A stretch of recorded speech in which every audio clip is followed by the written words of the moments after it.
Hello, and welcome to the dungeon of the Mad Mage. We return with our adventurers once more to see what devilry they may uncover. As we begin, perhaps we can introduce our intrepid heroes. Perhaps we can begin with Trixie. Ooh, yes. Hi. So I am Emma, and I use she, her pronouns, but today I will be playing Trixie, Sparkle Sprocket, the gnome cleric. Very good. Crawford, a man after my own heart. I'm Matthew, Foreman, but today I will be playing Crawford, and both of us use he, him pronouns. Very, very good. Next, our druidic companion. Hi, I'm Val. I use she, her pronouns, and I'm playing the flame-obsessed druid Theola, who also uses she, her pronouns. And finally, Pater of the Warforged. Hello, I am Peter Voss on Twitter, and I use he, him pronouns, and my character that I will be playing is A2B, the Warforged Juggernaut Ranger, who goes by they, them pronouns. And I am Kyle, your DM for today. I use he, him pronouns. My NPCs use everything imaginable depending on the situation. Hallister Blackcloak, who is the Mad Mage, is not actually in the level. I just like to make it up. Where we left off last week, perhaps Crawford would like to tell us about the shenanigans he pulled at the end of last week. Well, we came across a curious wizard who seemed to be writing a kind of love fanfic about a death tyrant beholder. And upon inquiring, innocently so, of his activities, he became rather hostile. So I paralyzed him, and he summoned demons. To be clear, you paralyzed him, and then you disintegrated him. I did. And all he did was stand up. And summon demons. That is your presumption, foolish mortal. In the room in which you find yourselves, on the obstacle course level, as it is known, there are a number of items. Just to reset this scene, on the north wall is a stone arch with dragons inlaid and carved decorations. Towards the west side is a 3-foot diameter bronze gong that's embossed with carvings of ears of corn and a padded wooden mallet. Let me see what else. Oh yes. There is a dais, a stone dais made of red marble, where up until a few moments ago, another mage had been writing in a journal, and you defeated 2 fiendish companions, Nikoloths as they are known, and that is all that you immediately see in this room. What do you do? Theola's gonna go over to A2B and just kind of like pat him on the shoulder, like, "You okay, buddy?" There's a little light that goes beep, as in like, yeah. She brings up a little fist and she's like, "You are awesome." And just like in Zootopia, it's like fist bump and then kind of pushes a little. She like kind of like leans back like, "Ah." Oh, I would assume at this point that perhaps Trixie's hobby unicorn spiritual weapon is faded. Yeah, probably. Okay. Roxy has left us. For now. I'm gonna glide over to our druid friend. You were pretty impressive with that fire there. Is that? I don't know what came over me. I just had a sudden rush. It was awesome. It was awesome. And your disintegration was Perfect. Nyla, if you're around as long as I am, you'll pick up a few things. After a few moments, by the way, those fiendish corpses start to flicker and then slowly just fade out of existence. Good riddance. As does the flaming sphere that Theola had conjured an entire star within. Seventh level flaming sphere? 7th level flaming spear. That's just... Yeah, no, that's a thing. While you're in this room, do you do anything else? I just want to give another quick scan of the room to see if there's any hidden things, like if there's any like secret passages, switches, or such.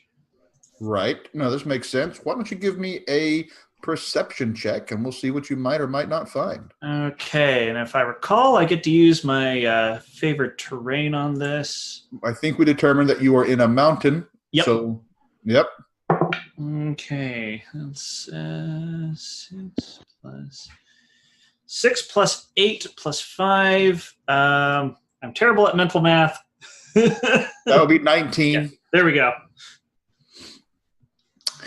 There are two things that you notice as you are looking around this room. First of all, you'd notice, and this wasn't really a secret, but you had, just to clarify, where that mage was writing on the dais, there are several journals that are there, not just the one that he had in his hand that went away with him. When I say went away, I mean it no longer exists in our material universe, thanks to Crawford. There are several other journals there. Also, on the east wall, there is a section of wall that catches your eye as being slightly outlined differently than the rest. So like right around here?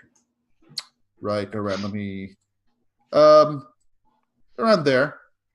A2B goes over to it and sort of, presses on it and sees if there's anything that can be opened. Taps on it maybe with their axe. Oh yes. You determined that section of wall is actually a door that could be slid aside. Their head swivels around back to our companions, and I say, "I'm going to open this. Stand back." And very, very well. Let me make sure that all is as it should be. It is. As the door slides aside, ooh. you see another chamber exposed. There we go. Okay. Everyone can see that. Within, you see a dusty room with a 10-foot high ceiling. Interestingly, you see a 3-foot tall hexagonal plinth made of carved stone, like a pedestal sort of. On top of this plinth is a 3-foot cube composed of equal parts adamantine and flesh. Okay. The surface of the cube that faces you bears Hallister's fleshy, grimacing visage. Is Hallister Wolverine? I'm just checking. Yes. Is Hallister a Borg? Yeah. Do you wish for him to assimilate you? No. Nope. I mean, if thou art willing. Oh my god. So you have a secret room and you have journals. What do you do? Before we do anything, Trixie is gonna like dig around in her bag, and she pulls out a jar that's full of flowers, and she's gonna hand them out to everybody and say, "I think you guys did really well in that fight, and I love you guys so much." She like wipes away a little tear. I take a flower and then I kind of lean in to whisper to Crawford, A to B. It's like, if anything happens to her, we're going to burn this entire place down. The affirmative blink goes. Oh, go ahead. Just like in Castle in the Sky, a giant arm comes down and sort of like takes the flower, So and then dink. Like there's a little joint or something in there. I pick up the flower, but as I do, it just wilts in my hand, and I just look at her. You're doing great, buddy. It's okay. Sorry, and but I put it in my little pocket anyway. Do I recognize, like, have I seen anything like the gong that's in that room, like before we go into the weird fleshy nightmare? Do I recognize that at all? Did you recognize the gong? Well, isn't there like a gong in there with the ears of corn? Yes, back in the main room, Yeah. the gong, it's sort of, give me a religion check. Okay.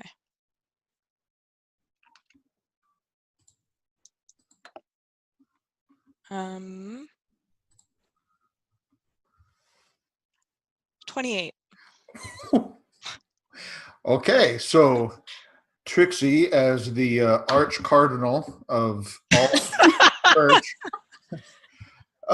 it looks like sort of a harvest offering place, or perhaps one that invokes the blessings of the harvest. Cool. I'm going to relay that to everyone. I'm gonna grab. I'll look at the wooden mallet and we'll grab it. I'm like, so should we just, test it out?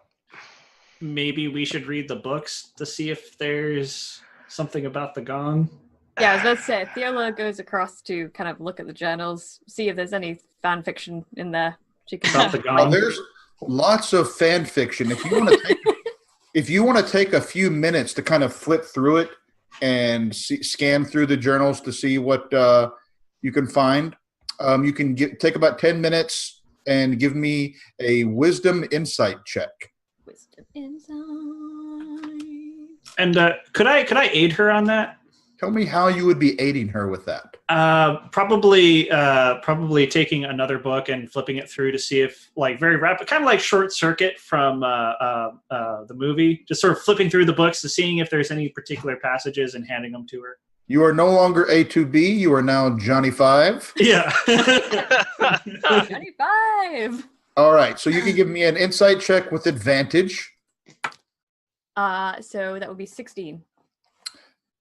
You can separate out the gibberish of the writer to determine a few things that you think, some conclusions you've drawn. First of all, his name was Cavill Merishanter.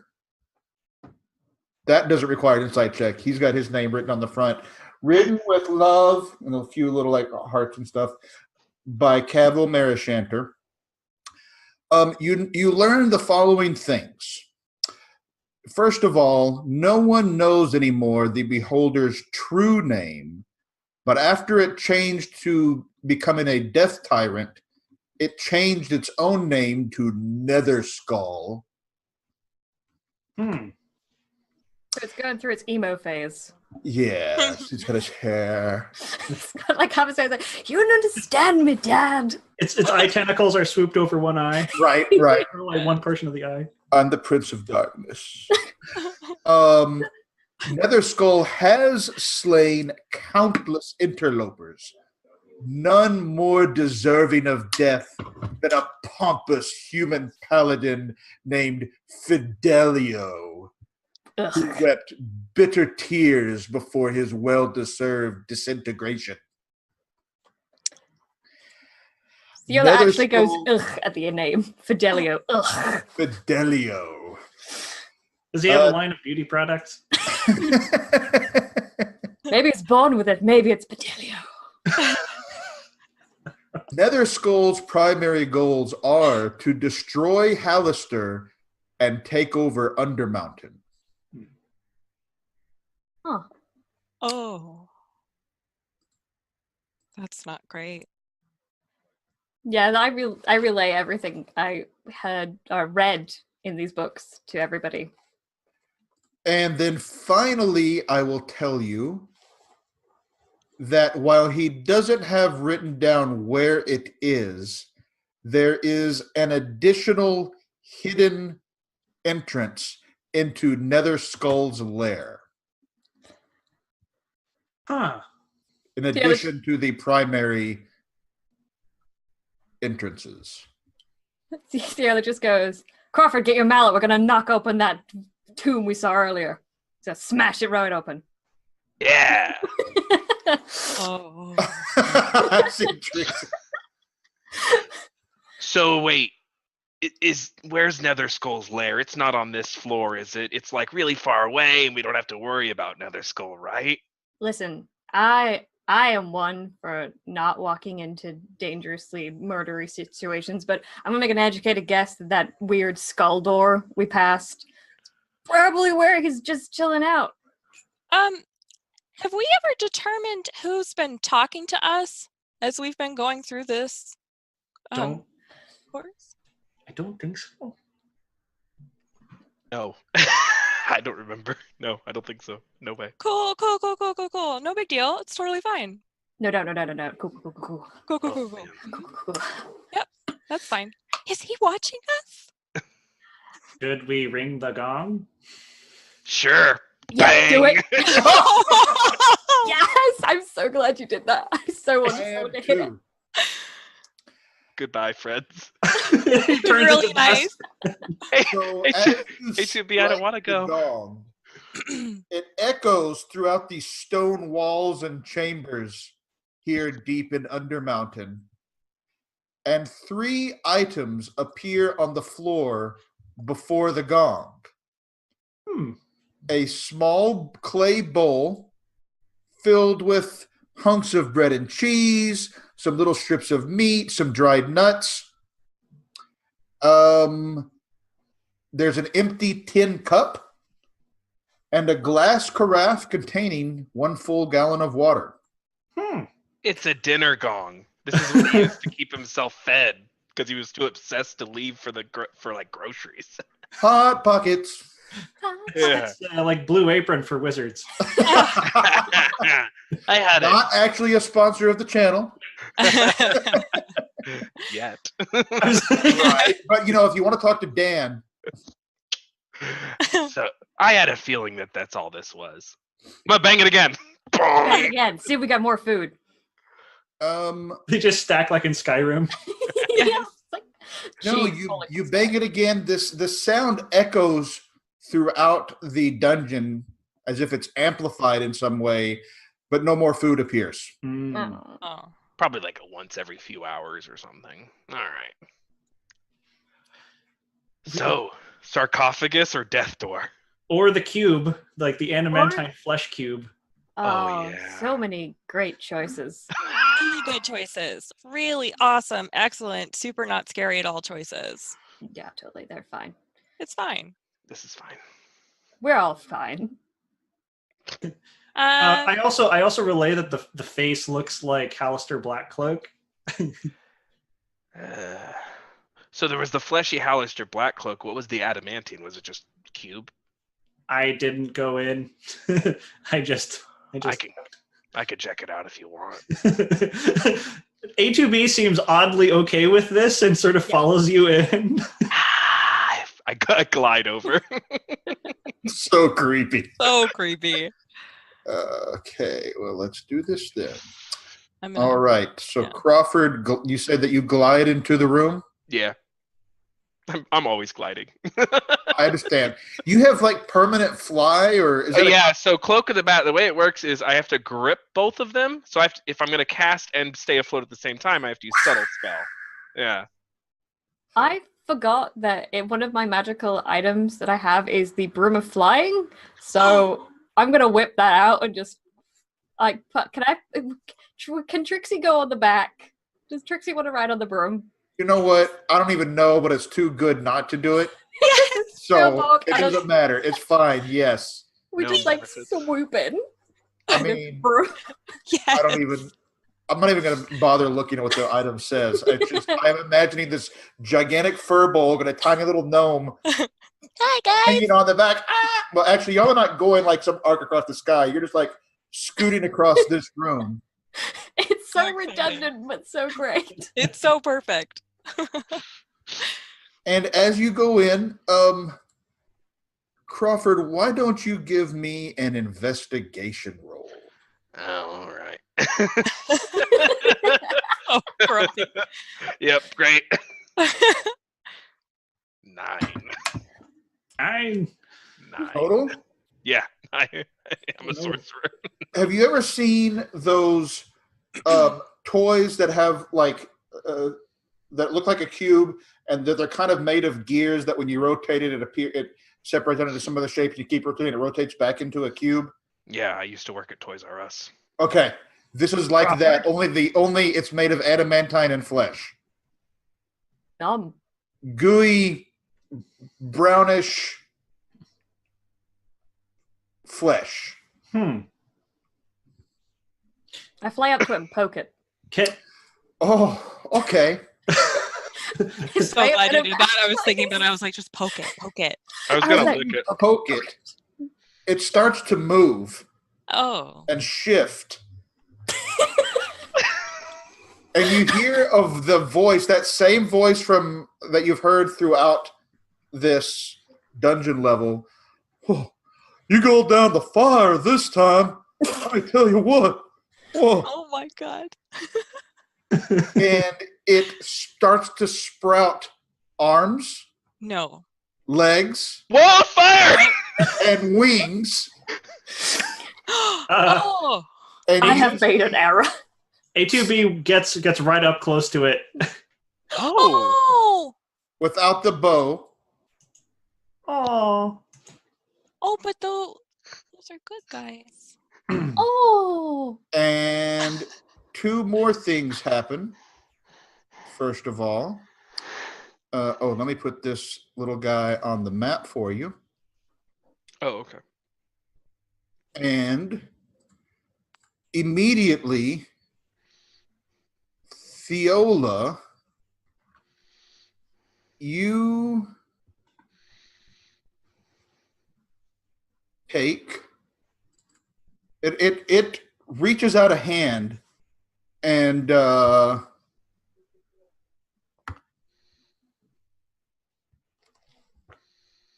you take 2 points of force damage Oh. as it throws a magical dart at you. Yeah, I had it coming, to be fair. And it says, "Why do you gotta go poking where you don't need to be poking?" I'm a druid. It's what we do. We poke things and we don't know what they are. And at this point, I would like everyone to roll for initiative. Okay, it's on now. Ugh. 19. Just a moment. 18. Let him ask for it. I shouldn't have said just roll it now. I should have. Oh, okay. Yeah, no, that's my bad. Okay, I need to pull up. Okay. Okay, Trixie, what was yours? 18. Crawford? 17. A2B? 18. Jeez. Theola? 19. Good. Point Lord. today. This thing's not going to get a chance to do anything. Or is it? Oh no. Okay. Theola, you do get to go first. Hey. Oh, I've got to decide which thing I'm going with. I should have prepared earlier. Could I? Is this a being that I'm able to cast polymorph on? What does the requirements of your spell say? The spell transforms a creature you can see within range into a new form. An unwilling creature must make a wisdom saving throw to avoid the effect. The spell has no effect on a shape changer or a creature with 0 hit points. This is not a shape changer. It is a creature. You can cast your spell. Yay! You need to make a wisdom saving throw of 17.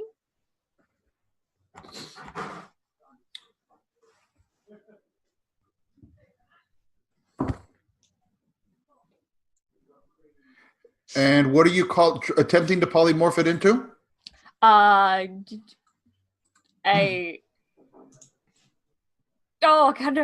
could only think of mouse. It's the only thing in my brain. Oh. And you see this thing shrink down, just like the Hulk, into a little bitty mouse. And it lasts for 1 hour. Okay. You hear squeaking as it quick, and is running around on top of that plinth. Anything else on your turn? I'm gonna leave it at that. I just fly, sort of. Well, I don't need to do anything. He's a mouse. I'm good. All right. The mouse squeaks at you angrily and starts running this way. Remember, these are 10-foot squares. I'm going to assume that a mouse doesn't actually, even though they scamper, they're really small. So I'm going to say that's as far as it can go. A to B, there's a little bitty tiny mouse there in front of you. What do you do? I attempt to pick it up and grab it like a little tiny cage with both my hands. Okay, give me that's a grapple. Yeah. If you can, I'll only say that if you grab, it's so smaller than you that if you could grab it, yeah, you just have it in your hands. So give me, however, this time it's not really about strength. Just give me a dexterity acrobatics check. Okie dokie. Can do. Tested by. Oh. It would be a 19 plus 1. Oh, yeah? Dang. Yes. You now have this mouse by its tail, and it's squeaking at you angrily, holding up its little teeny tiny paws like this. Does anybody have a bottle? Oh, God, I probably do. Yeah, otherwise there's a tin can in the next room. I was going to say the carafe. The carafe. We could just dump the water out and put the mouse in. Yeah. Or try to. Yeah. Okay. Yeah, we're not even going to have a roll for this. If that's what you're doing, there's nothing to roll. Is that what everyone wants to do, is put the mouse under a carafe? Before we do that, I can speak with small beasts. Would I be able to talk with it real quick? It is currently in beast form, so sure. I mostly just I actually just have a question for the DM. So I, as a player, know the culture of those things, but do I, as Trixie, did I recognize those little guys? Give me an Arcana check. Okay. Oh, and do I recognize them since you might? You can also give me a history check for A to B. Okay. And you want an Arcana check from me? Yes. Okay. Oh, no. Okay. That would be a 7 minus 1. I got a 24. Yes. Okay. Yeah, 24. You know that it is a Modron. Yeah, and you have at least some notion of what they are. So I'm gonna ask the little guy what the hell he's doing down here and where the rest of his group is. I'm going to tell you that even though he speaks in that you hear the squeaking of a mouse, because you're using magic, you can recognize this voice as it speaks to you. And it says, "When I get out of this, I'm going to kick your ass. You hear me? I'm coming for you." Okay, well, I tried to be nice, but into the craft for you, butthead. And the rest of you hear.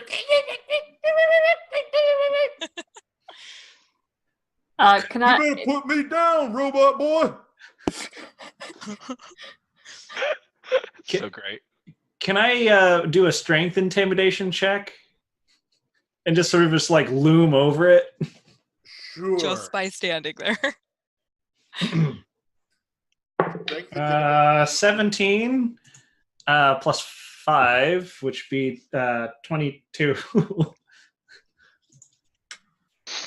It gets quiet for a moment. All right, and you go. You empty out the water spills out on the stone floor.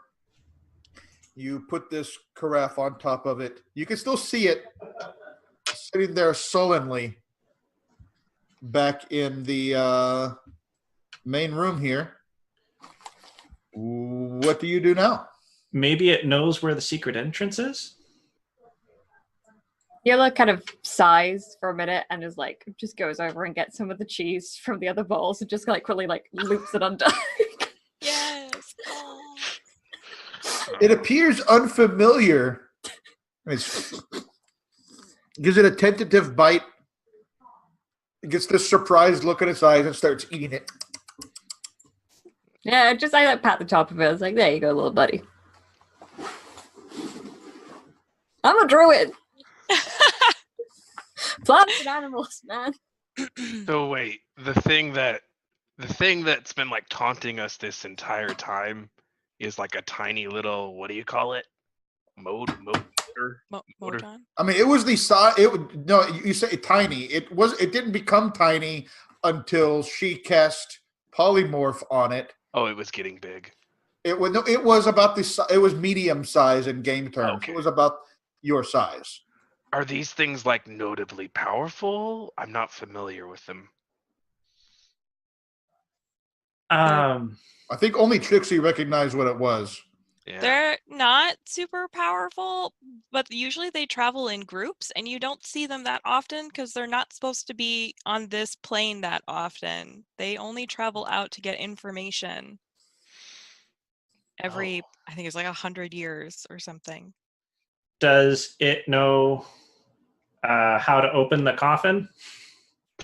He was kind of a butthead to me, so I didn't get much. He's mad. He's like really mad.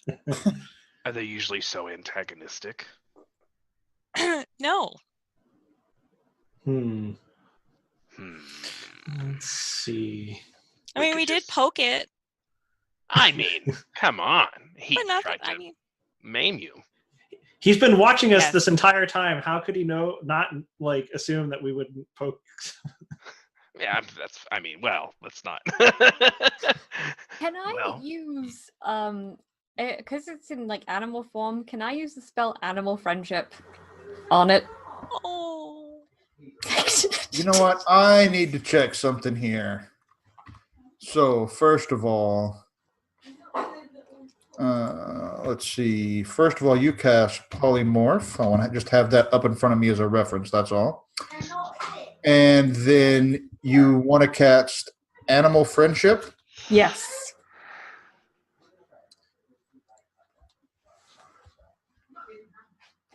I love polymorph. It's one of my favorite spells.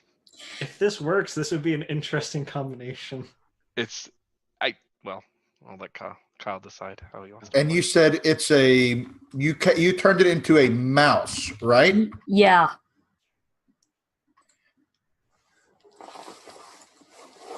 Okay. Oh, I'm just reading some important pieces here. So you're casting animal friendship? With my staff of woodland. Okay. Oh, I'm so scared. What am I doing? I think Well, I'm that's why I have the spells in front of me. I'm not saying nothing. What's your spell DC? My spell DC. Oh, where do I find that? If you go to your spell, like within D&D Beyond, Yeah. right where it says actions, spells, equipment, click on spells, and right underneath it'll tell you. 17. You feel that this beast is in fact charmed for a day. Oh my god. This is great. This is amazing. So you get down, you slide it another little. Well, you already gave it some cheese, so I'm going to call that the morsel of food that was required. And it's looking at you with big brown eyes. Kyle playing a mouse. Oh my god. It's so Hang on, good. I got the long whiskers for it. You do. I have like the other spell with my Staff of Will and Speak with Animals. Am I gonna load up too much if I'm like, listen, buddy? Or should I let Trixie do the talking? Up to you. I'm gonna let Trixie's nice. He's charmed. I like point to her and go, friend. Good. Oh my god. Tiny little mouse clapping. That's like, oh, I kind of like keep feeding him cheese as they talk. Mouse drawn. Mouse drawn. Okay, so I'm gonna ask what I asked it earlier. What did you ask earlier? I asked what are you doing down here? Where are your friends? I'm the play-by-play generator. What else do you think I'm doing? Cool.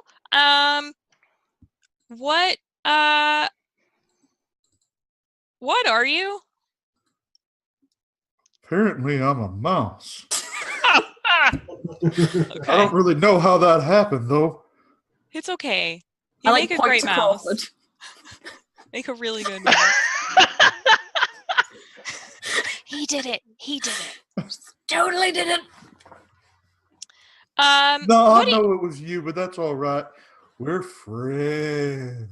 I'm not like I can't understand, but I'm like I just see him nodding like, yeah, We're doing great. we cool. What do you know about this place down here? Have you seen the big old floating skull? It's amazing. No, we missed that ride. Didn't see that one. Okay, do you know where that is? To? Maybe. Do you know how to get there? Well, Or how to avoid it? I had a key. I can't really get to it now because, there's a key back in there.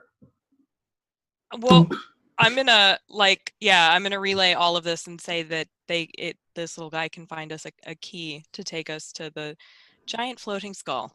All I right. take the carafe off. So he scampers back into that room and jumps, and actually no, he can't. It's too tall. He's a little bitty thing. He's kind of back on his hind paws, kind of scratching at the plinth, and you hear him, "It's on top. Get me on top, and I'm going to show you something." Can someone pick this little guy up? Because I'm real tiny and I probably can't reach the top of this It's either. only 3 feet tall. Oh, then I pick him up and put him up there. All right. And he scampers over and shows you there is a hidden compartment on the top of that stone plinth. I like scratch his head like, good job.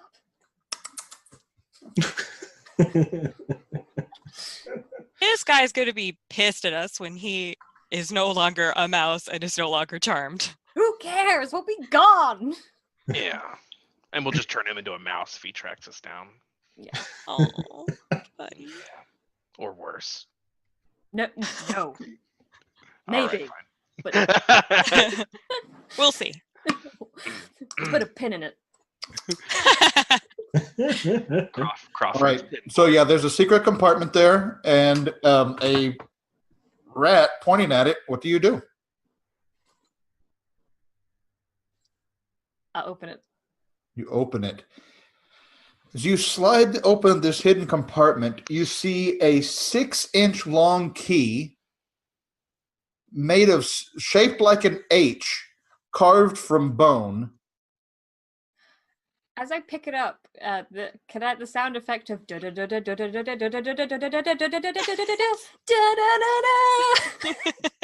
Fiola, can you give me a quick nature check? Yes. Ta-da! Check my save. That would be a 14. Yeah, it's not hard for you. You're a druid. This key is carved from a dragon's finger bone. I immediately show it to Crawford. I'm like, so much edge. Yeah, that's pretty metal. Metal? Yeah. And right. Trixie, you hear it say, "Oh, that'll take you to Netherskoll, but watch out. He gets angry as all hellfire." Okay. So can the mouse understand us? It can understand Trixie Okay. for 10 minutes. Well, is there anything anybody wants me to ask him? Secret entrance or how to open the sarcophagus? Oh. All right, I'm gonna ask the little mouse if he knows anything about the sarcophagus. Yeah, hang on. Let me review about the. Yeah, you know, he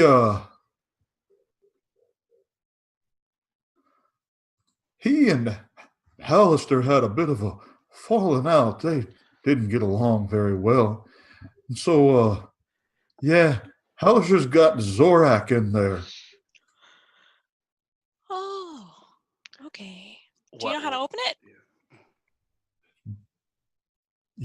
Are you sure that you want to do that? I never said we wanted to. I just want to know how.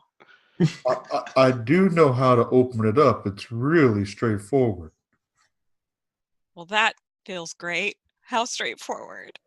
You just got to cross from one side of the pit to the other. Oh.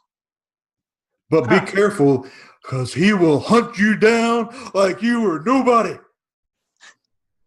We'll keep that in mind. Thank you so much. I'm going to relay that to everyone. Is there any way to just get the lid of the sarcophagus? Just leave. Now we're talking. Just for Crawford. Can we just take the carving? Just take that. I Oh, don't- that'd make a great shield. I don't know. You could probably, get like a large parchment and some chalk and just get a rubbing of it and show that to somebody who can make it look the same. You're That so feels like all smart, you little need to do. mouse. Well, Thank you so much. And then I'm gonna also ask him about the creepy, scary skull door that we walked by. I gave you the key. Oh, it goes to that? Yeah. You said you wanted to go visit Netherskoll. So he's in. Okay, so he is in there. Hence the skull. That makes so much sense. He's not what you call very hospitable, Maybe he just needs a hug. I don't really recommend that approach. But you're so nice and so kind and so sweet. It might work. Gonna put a pin in that one.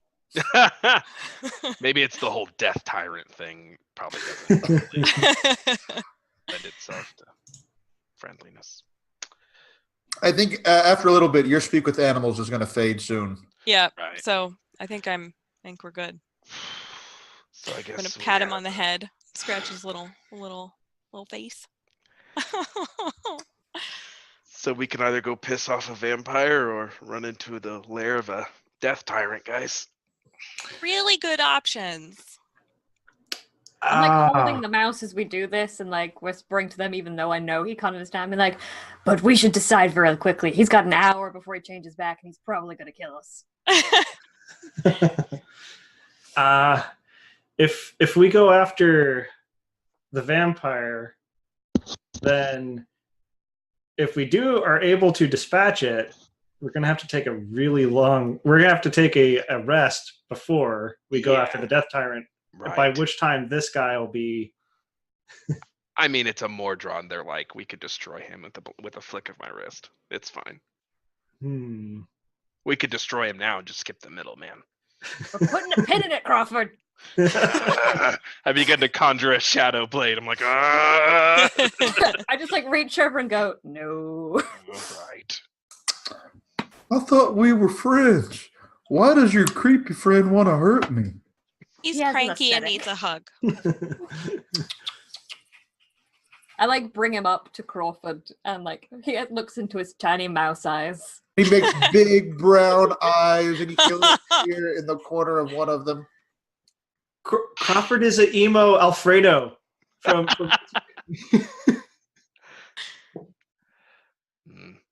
I look at the mouse and like, in the war when our supply lines got cut off, I would hunt things like you and eat them.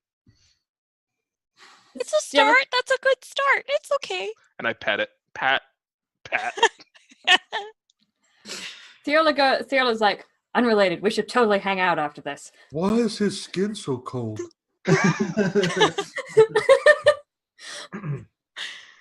Oh. I just had a flashback to Twilight Vampires, and now I'm imagining Crawford sparkling. No. Let's just remember how that we let you live, little guy, and let's be on our way. All right, so you set him down, and where do you go from here?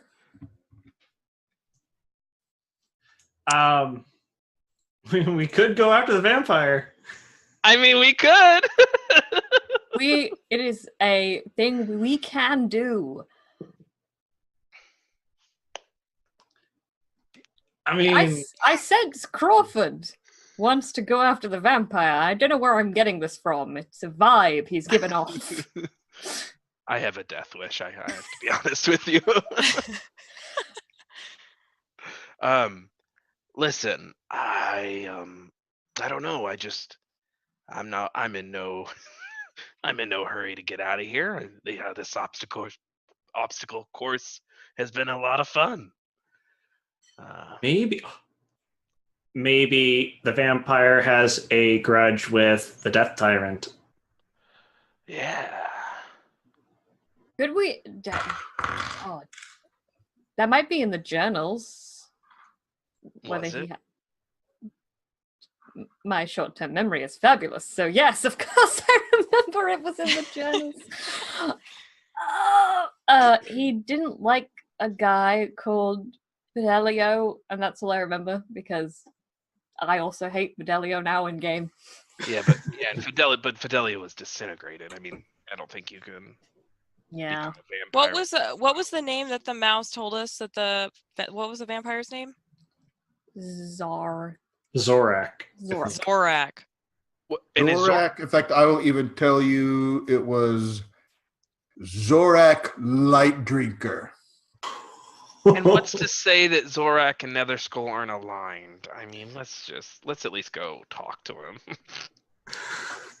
And then when he inevitably, tries to eat us alive, we just destroy him. Let's go.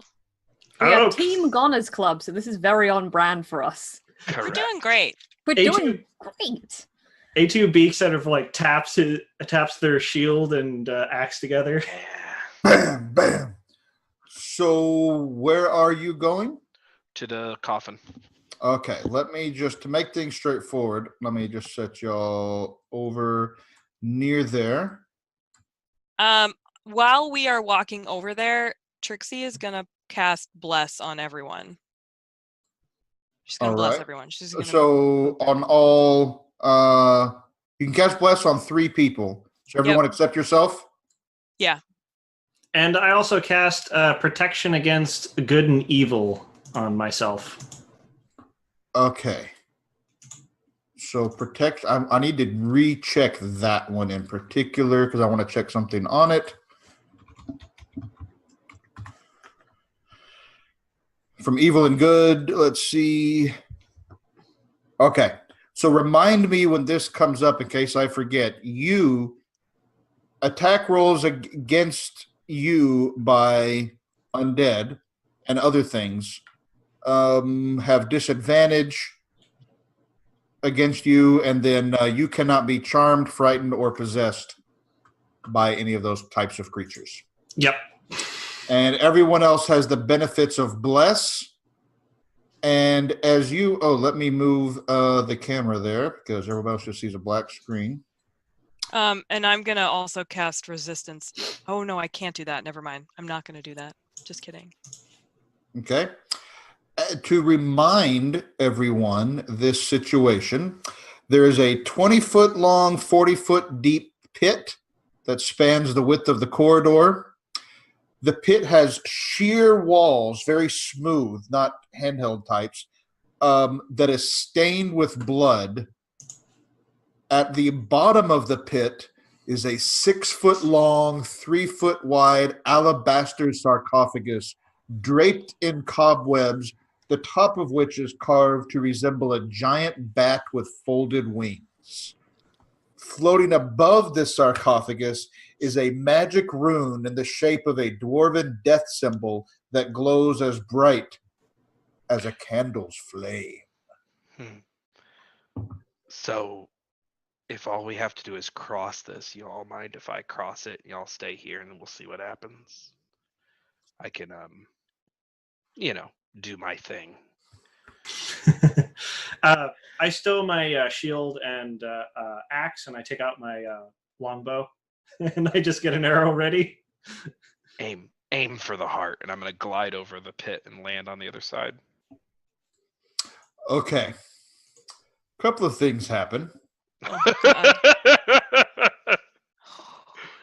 First of all, as you cross over, you are over here now. Yes? Yeah. As that happens, several things occur. The rune disappears, that magical rune that was below, and reappears glowing on your forehead. Yeah. Oh no. And so Crawford now has a dwarven death symbol glowing. You can all see right there. Oh no. About to get wild. At Oh. the same moment, Oh. the sarcophagus below crumbles to dust. Oh no! We should have taken a Well, rubbing first. Of a bitch.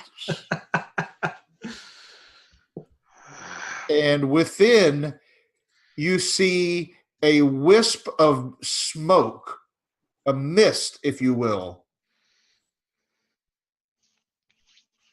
disappear and be released. I'm sure that's fine. This is fine. Absolutely. These are good choices. You know what? We've lived a long life. I especially have. Wait, is that it? Is that all that happens? Is that it? That is what happens at that moment. And gonna- that mist starts to fly off and be dispersed. Okay. I'm gonna say, is Orion, was it? Zorak? Zorak, light drinker. I am Crawford Gastover. I have passed through shadow and undeath to stand here before you. We seek a quarry on the nether skull, the death tyrant, and we beseech you for aid. Oh, that's good. Good. Give me, while I'm looking at this, can you give me a charisma persuasion roll? I sure can. 19 total.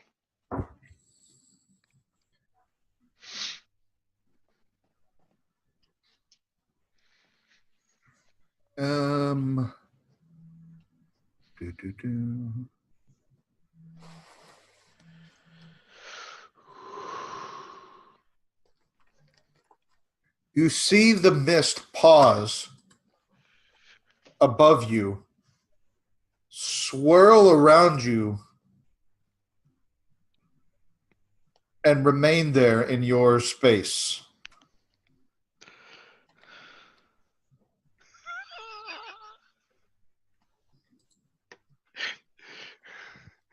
Oh fuck my life. Why am I like this? I'm going to cast Detect Thoughts. Oh. And I'm going to be like, Ken, I can hear your thoughts. Can you hear my words? So, as you learn the initial surface thoughts of this creature, Right.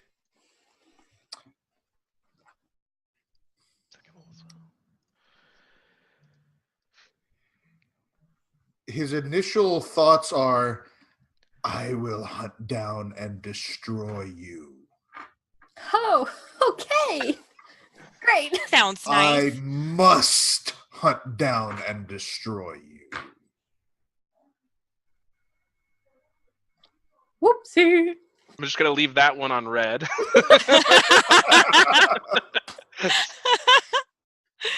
Wait a minute. So anyway. Anyway.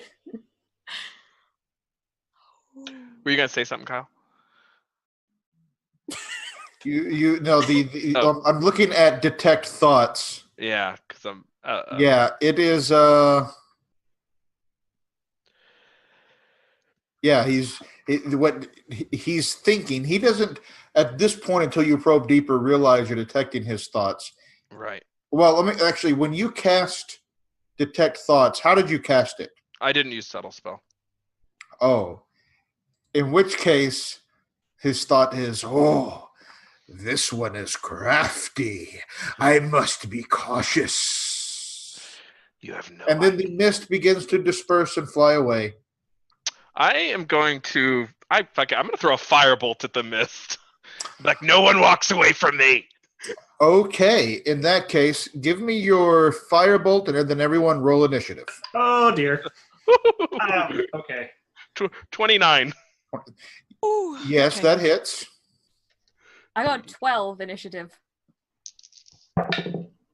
Oh jeez.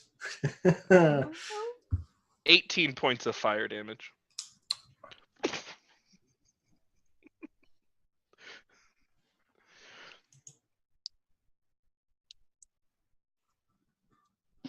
Okay. All right. And yes, let me add everyone to our handy dandy tracker. Say he was here. Token layer. Oops. That's why. I would like to just point out I did try diplomacy.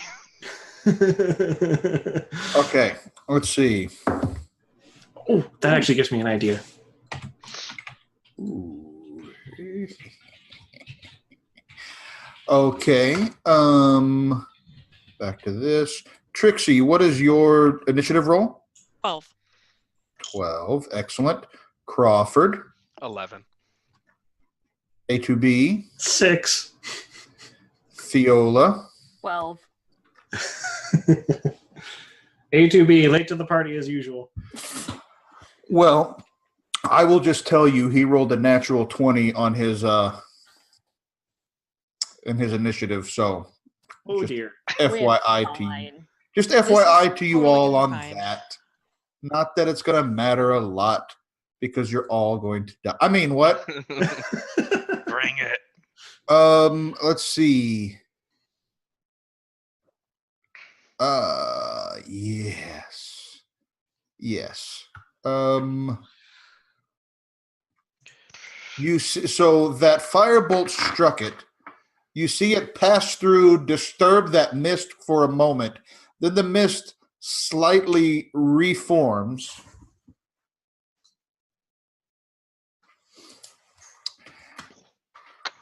And what else can he do? He is currently in this form.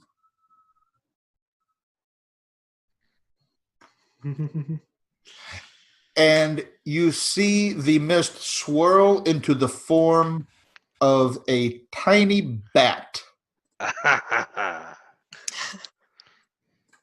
Blah, blah, blah. Blah, blah, blah. Yes. And in that form, need to check speeds here. Yes. There's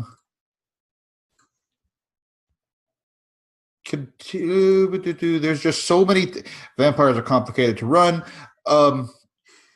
But that was its action. So he's going to fly away. If it leaves, hey, can I use my Warcaster feature as a reaction? No, because the only reason was he was already further away than that when you cast Firebolt. All right. But it's good to know that you have that. Yep. At that point, it is Theola and Trixie's turns. You can choose who goes first. It's simpler that way. Trixie, my dear. No, you go. You can totally go. You go. You go. My whole plan, Theola. I'll just remind you, these are 10-foot squares. Yeah, Theola kind of like sighs, but then like slams down her staff. We're like, okay, let's do this. And hops on her broom and casts Greater Restoration on Crawford to try and get rid of the death mark. Okay, so first, what's the range on Greater Resto? Greater Resto is I have to. I've imbued creature with my touch, so I've got to fly over to him and touch him. What's your speed on your? My broom. Must find my broom. Equipment. Broom of flying.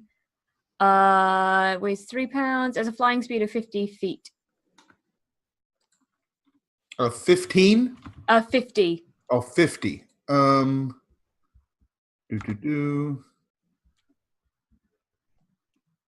Yeah.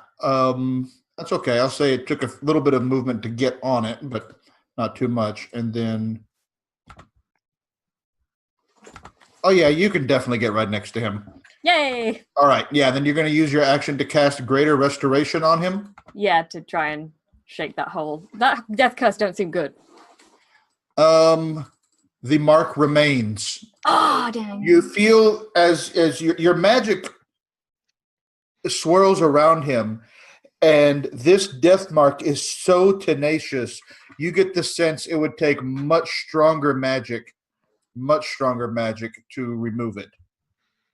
Magic of which you are not yet capable. Anything else on your turn? Where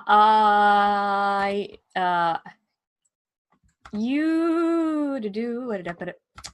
I can use a bonus action to do Hidden Step, which turns me invisible until the start of my next turn. Okay. Hidden Step. What is that? It's on my sheet. It's a Furball Racial. Okay. All right. So you are invisible until the start of your next turn, you said? Yeah. Okay. I And play there a you Furball are. Wizard at home. Trixie, it's now your turn. So is the bat gone? Like, is the bat still here?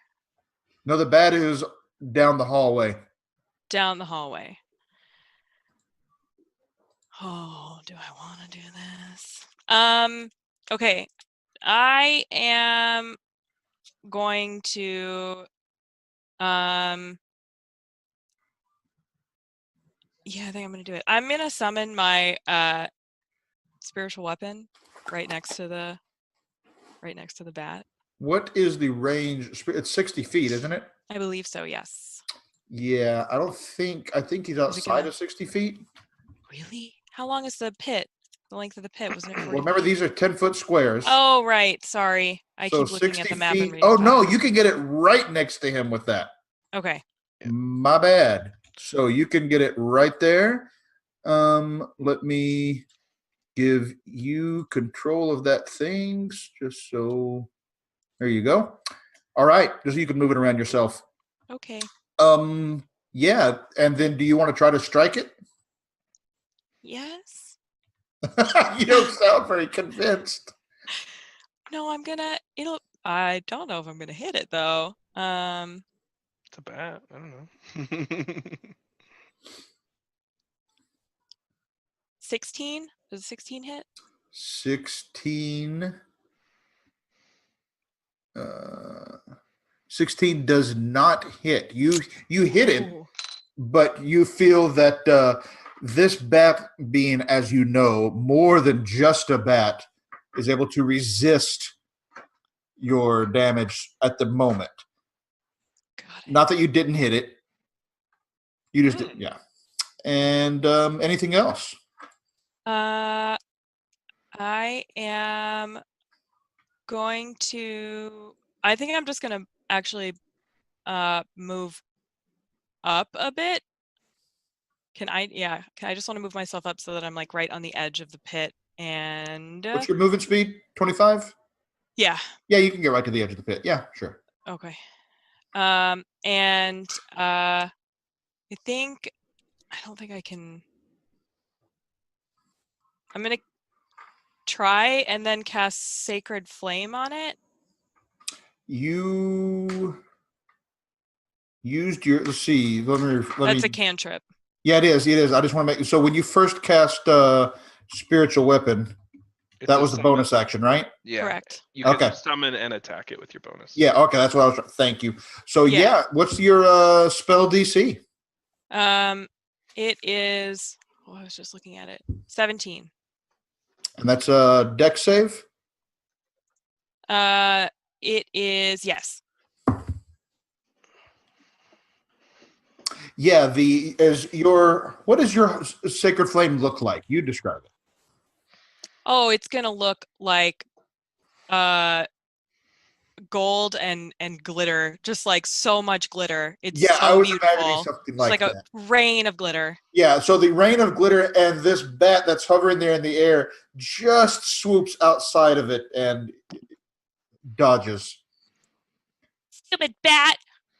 And that's my turn. That's all I'm gonna do. At the end of your turn, Zorak flies away another.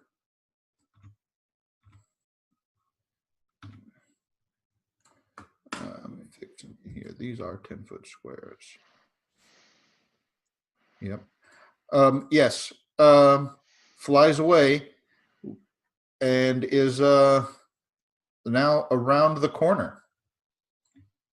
And it is Crawford's turn. So I'll move down. And go in pursuit.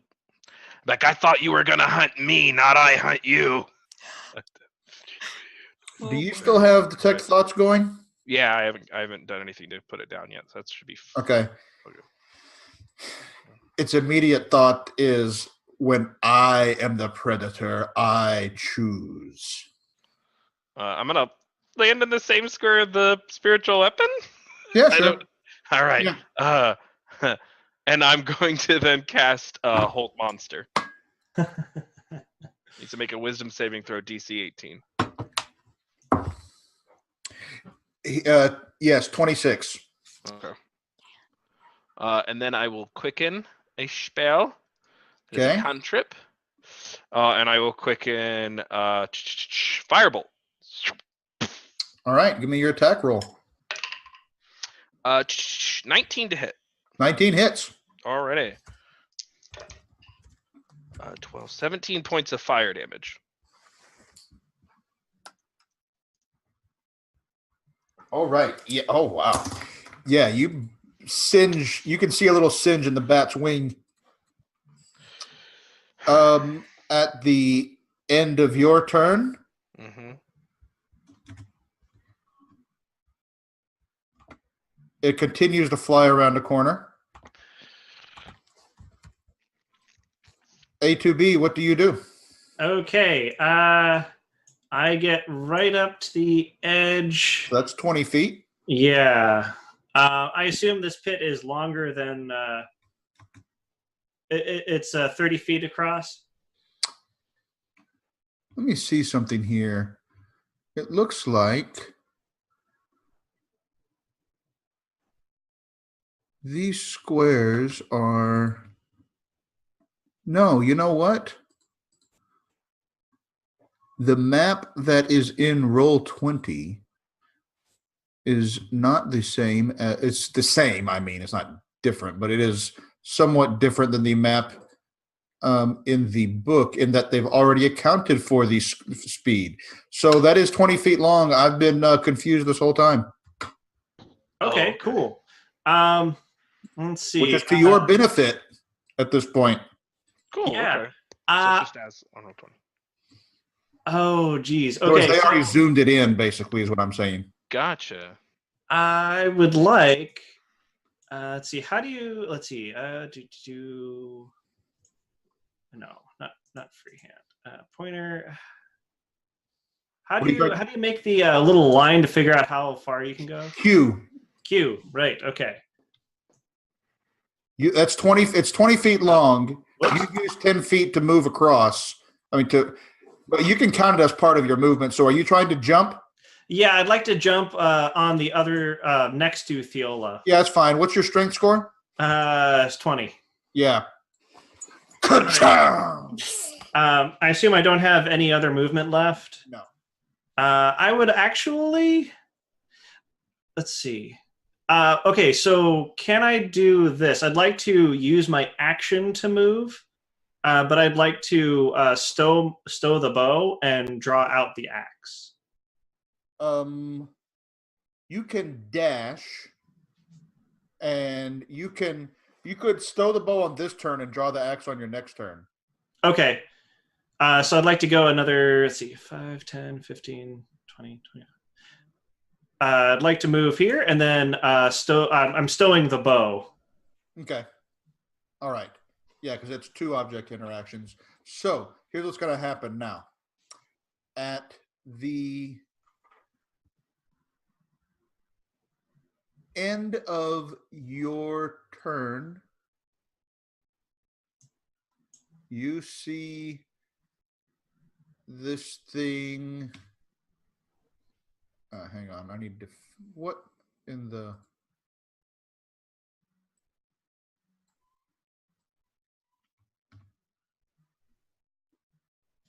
This is all messed up now.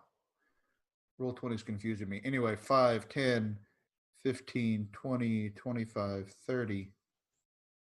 All right. On Zorak's turn, none of you can see what happens.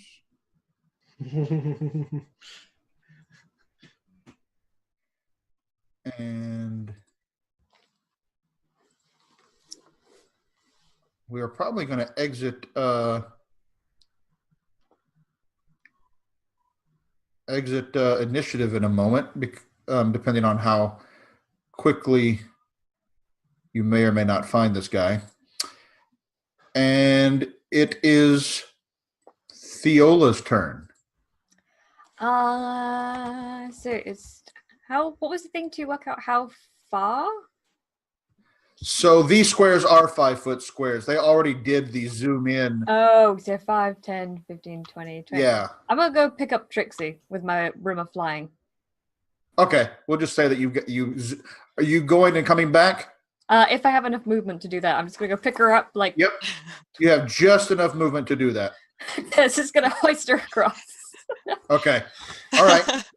Bloop. Assuming Trixie allows that. I'm sorry. Oh my gosh, yes. Okay. 100%. And that'll probably She's like just waiting there with her little arms up. All right. Theola, anything else on your turn? I think it's going to be all my turn.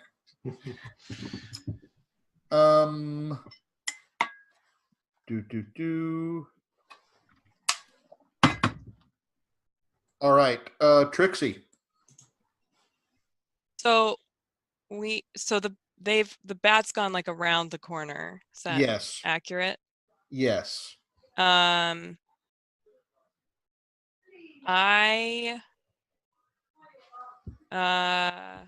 don't think I'm gonna actually do anything then if I don't see it and I'm on the broom. I think that at this point we're actually going to exit initiative. Yeah.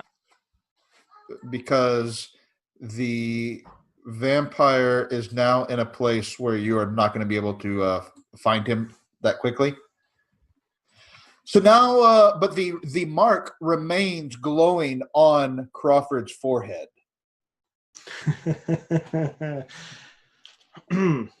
It really brings out the color of your eyes, though. Oh, thank you. I walk over and poke it. I go ahead and re-equip my axe and shield. Sure. Let me see something here so I can just keep you well guided. That was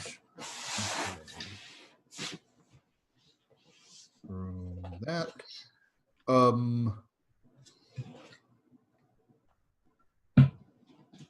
All right. So you have survived an encounter with a vampire, albeit one of you with a death mark on their forehead. Should we? Jackson looks disappointed. That's not the first time I've been marked for death. Maybe the last. Yeah. Should we check out the remains of the sarcophagus? See if there's anything down there. Sure, I'll fly down there. Let's see. If you fly down there, there is now just this alabaster dust everywhere, all over those cobwebs. I'll scoop up a handful and put it in my component pouch. Oh, excellent. And yeah, there is old dried blood all over the place, and but there are no particular other objects. You're like scraping it off. Cobwebs, component pouch, grave dirt, component pouch. Yeah, this is good. This is a good find. Got any back guano down here? And so what do you all do? I swivel around the corner, and I just want to see what there is to see. Oh, that's good. Let's see. Well, you can come here. I mean, you can see. Okay. More hallways. Yay. There's a lot of places to go. A2B, are you good at, like, hunting things? There's this sort of like feral, again, that low growl note, and there's a little affirmative light that goes bing. I have a kind of companion who can help me, but I kind of forgot. But if you can help us find that freaking vampire again, this time we won't lose him. I will do my best. Okay. I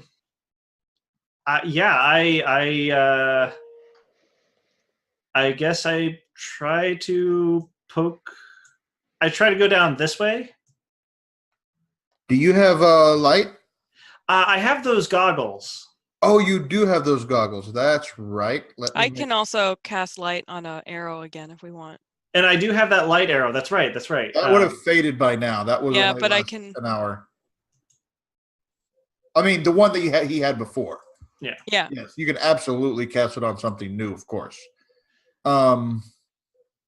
Yeah, A2B, let's see, from down there. Yeah, you can see there are hallways crisscrossing this place everywhere. You did not pass through these earlier because you took a different way. Yeah. Up to the other part of the dungeon. Theola and Crawford, what are you two doing? I have a plan, but first, can I inspect Crawford's mark to see if I can tell anything about it? Yeah, give me an Arcana check.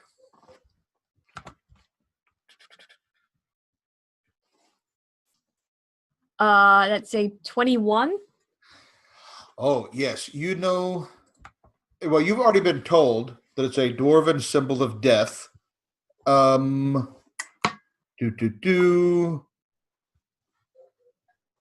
get the sense that it would take magic like a wish spell or a deity's effort themselves to remove the death mark.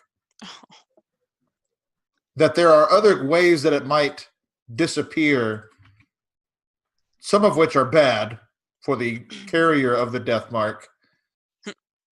Okay, so we don't want to do that. We don't want to do that one. Okay, yeah, so we need to hook Crawford up with a god at some point. And just be like, hey, please kill him. And I was gonna wild shape into a wolf. Oh. And see if I can follow the scent of the vampire. And Go ahead. I was going to say, can I assist? How would you assist with her finding the scent? That's actually a very good question. Yeah. Yeah. Okay, so give me a perception check, Theola. Okay, I've got keen. I'm just gonna check this. I've got keen hearing and smell as a wolf. Okay. So 29. Because my perception is +9. Right. Jeez. That's a thing that just happened. Okay. My best rolls, like I rolled my first ever nat 20 was identifying cheese. That's perfect. Let's see. Yeah, I will say, for the purposes of narrative, that you know that it went off down here to the east someplace. Okay. And if the rest of you want to move if you're following, be sure to, move your tokens along. Otherwise, you might be separated if something happens. No. I'm actually going to be just being with A2B there. Yeah. Let's see where you are now. When you get to this junction up here, ahead you can see a junction, and you can see some words, like graffiti almost, on the floor up there. I go over and take a look at what it is. All right. So as you get up here in this junction,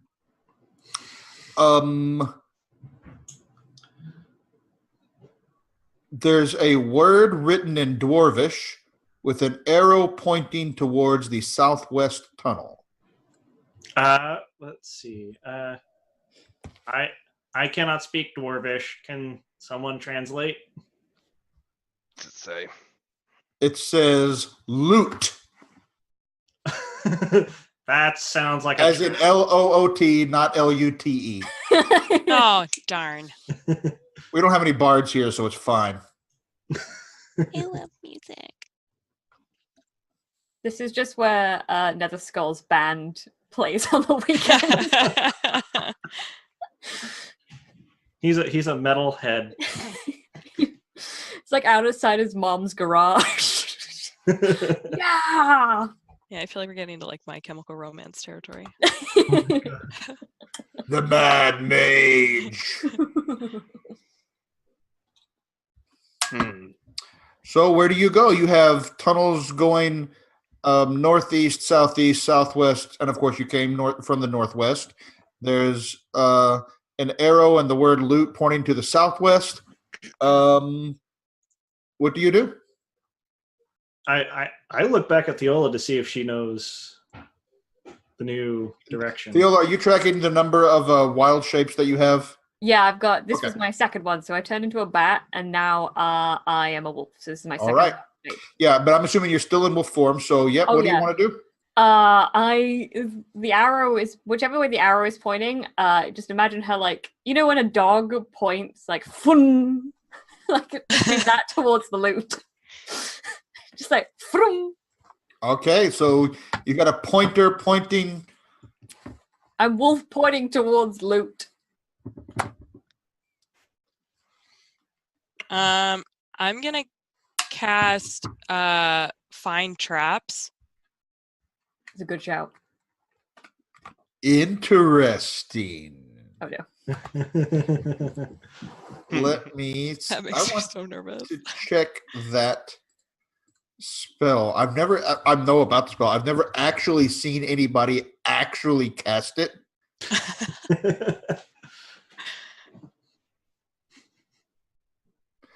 Back within range that it's within line of sight.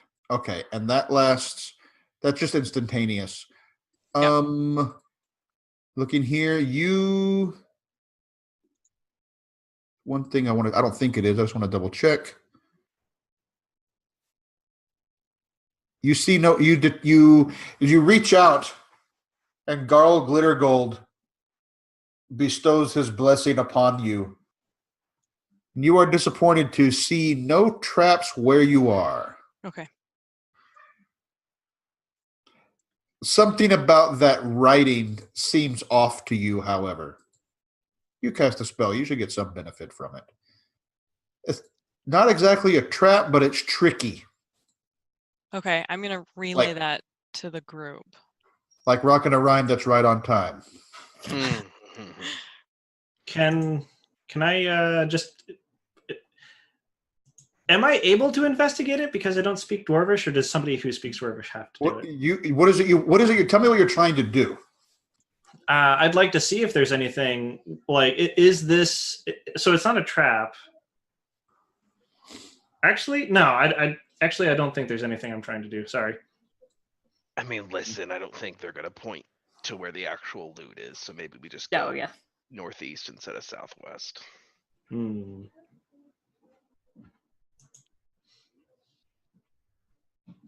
Oh, wait a second. Was the I point to Crawford. Your runes in Dwarvish. Yeah. How recent is this writing? I don't know. How recent is it? Give me an investigation check. Good, because I'm like really smart. Smart. 4. It's impossible to tell. Everything in this place is so well preserved and so forth that it's impossible to say. Brand new, buddy. Everything in here is brand new except for me and that vampire. You just keep that feeling that you've had before continues to prickle at the back of your mind, all of you, that somehow someone is watching you right now at this moment. And we're going to take a quick break. All right. So, Dan, if you could take us to a break, we'll be back in a few minutes for those who want to grab a drink, hit the loo, all that sort of thing.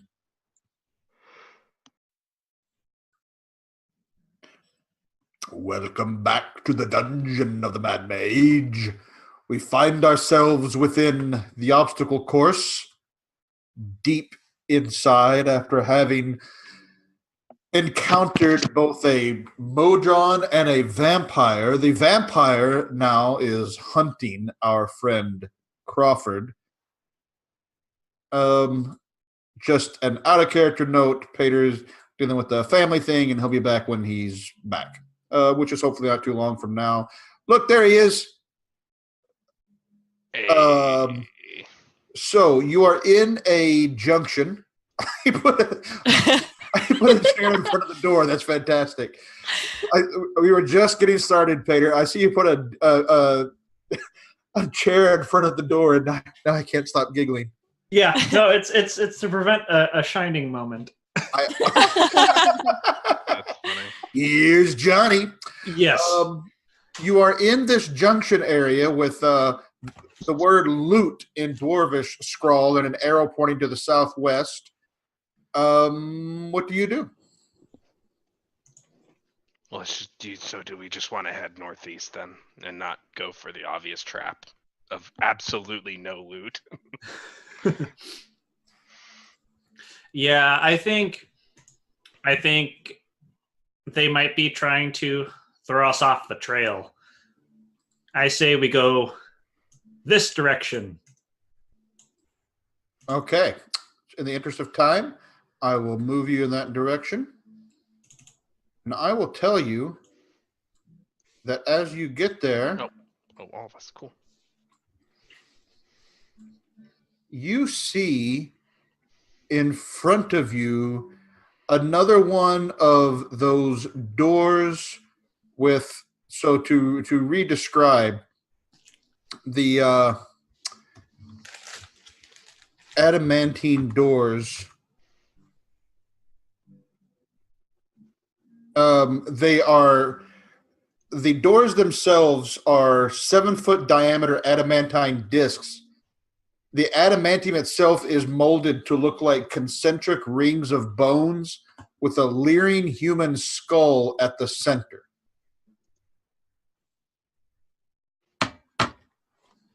What do you do?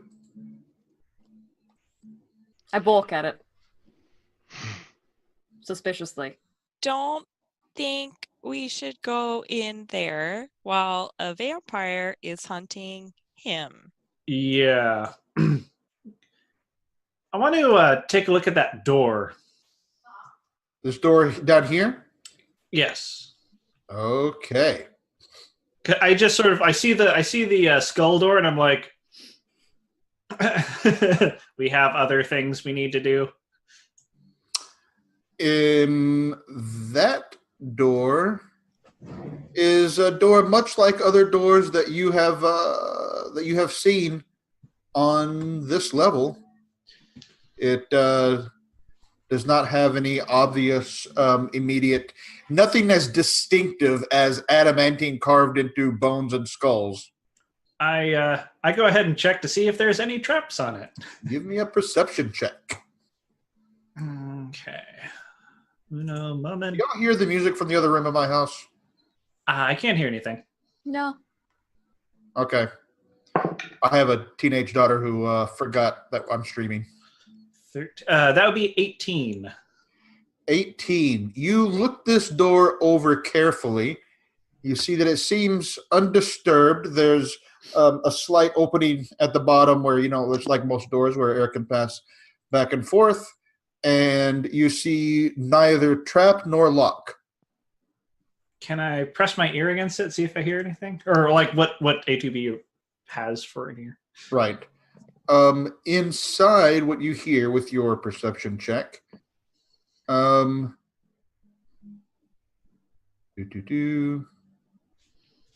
to make sure you hear nothing. I turn around to everybody else. Do you think we should check this door first? Sure. Is it Yeah. locked or anything? I can unlock it. Press on it. You press on it and it opens up. Hmm. And you see before you a couple of things. You see in the northwest corner where you are, sort of, you see a large, and by large I mean 5 foot tall, 7 foot diameter stone brazier in the northwest part of the room.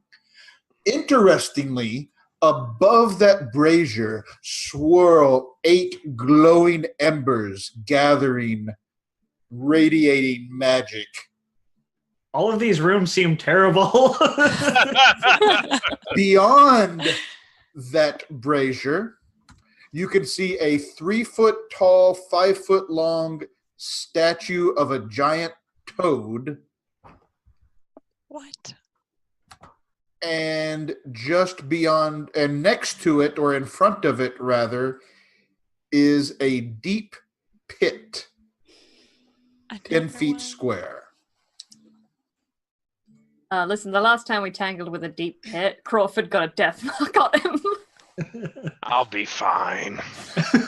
That vampire ran away. He's a coward. He's just like collecting them. His like forehead becomes like a headband of death marks. I'm wanted in 13 systems. Pretty much. Oh god, now I'm going to imagine Crawford is looking like that guy from the pub in Mos Eisley. If this were Star Wars. Well, I mean, I don't know. We're here to uncover mysteries and find riches. Let's just dig in. I don't know. All right. I very carefully go in and I'm scanning the room to see if there's any traps or any sorts of things that look like they might cause danger to us. No, you see the brazier again with those embers swirling above it, not like super fast, but just relatively slowly. Okay. Relatively speaking. Give me a perception check as you're looking around. Gotcha. Okay. That would be, let's see. That'd be 18 total. 18. As you're looking at that statue, the toad statue here, that's the star. Okay. The toad statue, you notice two things. The statue's jaws are hinged but locked shut. And there's a tiny keyhole just above the bulbous eyes of the toad.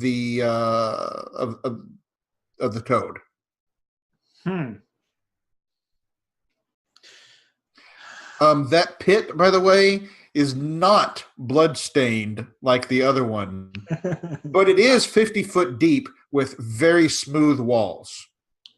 Okay. I attempt to bypass the brazier. What do you mean bypass it? Like go around it. Yeah. Oh, okay. I'm following. There's an alcove on the northeast part of the room.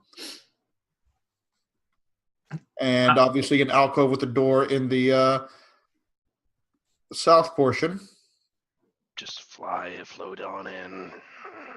Glide on in. I want to take a look at what's down in the pit. What's in the pit? What's in the pit? It's Brad. Brad. Terrible joke. Okay. As you look down into it, it's very dark. There's nothing glowing at the bottom of it, anything like that. And as I said, the walls are very, very smooth. We could probably throw some light down there. Oh, I can help with that. I just need to put it on something. What do you put it on? I have arrows. I can take one of my arrows and I'll cast light on the end of it and toss it. I'm just gonna like drop it at the. As soon as it enters the pit,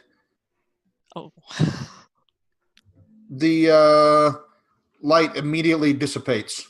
Oh. No. So, just to check we can see down into the pit though with dark vision, or yes. Okay. It is not magical darkness, right? But the light went out as soon as it entered the pit. Interesting. I have 120 feet. Is that? Yeah, you can see. You can see the bottom. The bottom is 50 feet below. It's a 50-foot deep. 50-foot deep pit. Words. I am good at them today. You are terrific. Is the locked hinges now? When we're saying locked, is that like a lock we can pick, or is it just locked? The jaws are locked shut, and there's a keyhole above the eyes of the toad. Hey, don't we have a key? Yeah. We have a key. Oh, I put away my thieves' tool. Oh no, you know what? No, you should do that. No. Let's use. I don't want to impose. Go ahead. Let's see what it does. I don't want to impose. And again, those embers are swirling above the brazier behind you. Do I like recognize what the embers like are, or like what they're doing? Like what kind, like anything? Can I like roll like a Arcana? You could cast Detect Magic. You could try to grab one. Hard pass on that. Mm-hmm. Oh, I don't have Detect Magic, I don't think. The fur ball. You could. They don't look like they're just like natural embers floating out of a burning fire. They kind of look like they're supposed to be reminiscent of that, but not exactly the same. I'm just gonna fly up and touch one. Oh, Give me a dexterity check to try to grab it. All right. 5. No, it is too quick for you. Hmm. I have detect magic, but I am a wolf. Okay. How far off the ground are those orbs? What was that? How far off the ground are those spheres? They are probably 10 feet above the. Oh no, I'm sorry. They're probably 6 or 7 feet above the floor. I just walk over there and I have my shield in front of me and I just sort of like stand there, wait for them to go thunk, thunk, thunk. They swirl around you. Do you want to try to grab one? Can I don't want to actually try to grab it with my hand. Can I try to like cup it with my shield? Sure. Give me a dexterity check. Okay. No. 4. Yeah, no, they keep swirling past you. I saw him try to do that, so I am gonna walk over and try to use my shield and catch one. Give me a dexterity check.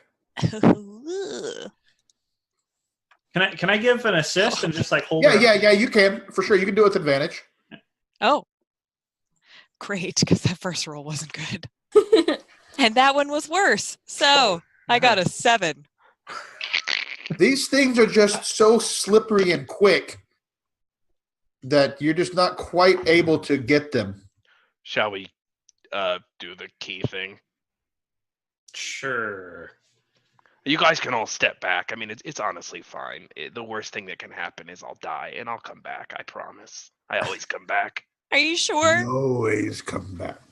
I like stay. Yeah. I'm still a wolf chrome, so I just kind of I'm like hanging by Crawford just in case. Just let me do this for us. I just All right. hold out my hand.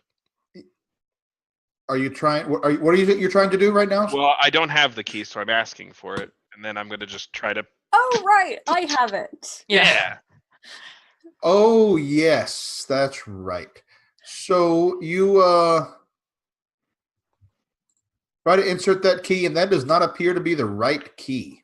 I didn't think it was. And then I'm gonna use my thieves' tool to pick the lock, so to speak. Sure. So give me a dexterity check with your whatever proficiency you have for thieves' tools. So I have proficiency plus my dex, which brings me up to 7, and then I have gloves of thievery, which to pick Okay. locks gives me Buddy. +5, so plus 12 total. So snaky. It is. This lock is too complex for you. Oh, really? Well, no, that was just my bonus. Or I have a You told plus me- 12. Not I rolled a 12. Oh well, I don't need the bonus. I need the total roll. Yeah. The bonus doesn't mean nothing. Right, 27. 27 is a significantly different result. Yeah. Woohoo. 12. Yeah. Yes. As your cold gray old hands go ahead and Yeah. try to pry open the lock within, pops open. The statue's mouth, jaw extends, and a 50-foot rope ladder tumbles out from the mouth of the toad, extending all the way to the bottom of the pit. And you can see in the back of the toad's throat that the ladder is securely attached to a stone bar. Oh, that's kind of polite.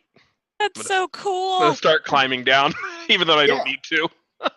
No, actually, I'll tell you, as you climb down, you feel that it's good that you're on the rope ladder because your cloak's ability to fly is momentarily suppressed. Oh my God. I would love him to just jump. Charlotte's like, Start to glide and then just immediately It's a superhero. plunge into darkness. Aim for the bushes. Oh man. So I will explain all this as I'm going down. Oh, this thing it wants you to climb the ladder, and I'm just climbing down. I'm gonna climb after him. Yeah, I transform out of wolf shape and climb after them. Okay.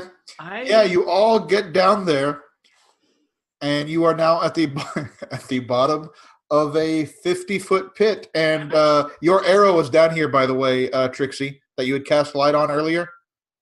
Okay, but there's no light on it. It's not glowing. It's just there. I'm gonna pick it back up. At the top. Sorry. What was that? I'm gonna stay at the top. Okay. This is kind of nice now that we're down there in the 50-foot pit. I really like the darkness. So cozy down here. Yeah. Yeah, you can. Does anyone want a flat share down here? You put a sofa over there and maybe put a lamp for the colder days. It would make a beautiful place. It's kind of nice. Is there anything down here? Yeah, exactly. Like, is there anything at the bottom of this, or is it just a plain old pit?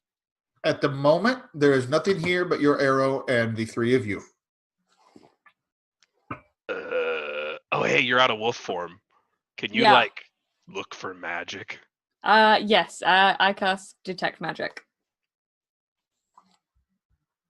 And I also I put my hands on my hips and go, man, this is the pits. Finger guns. I wish I died in the war.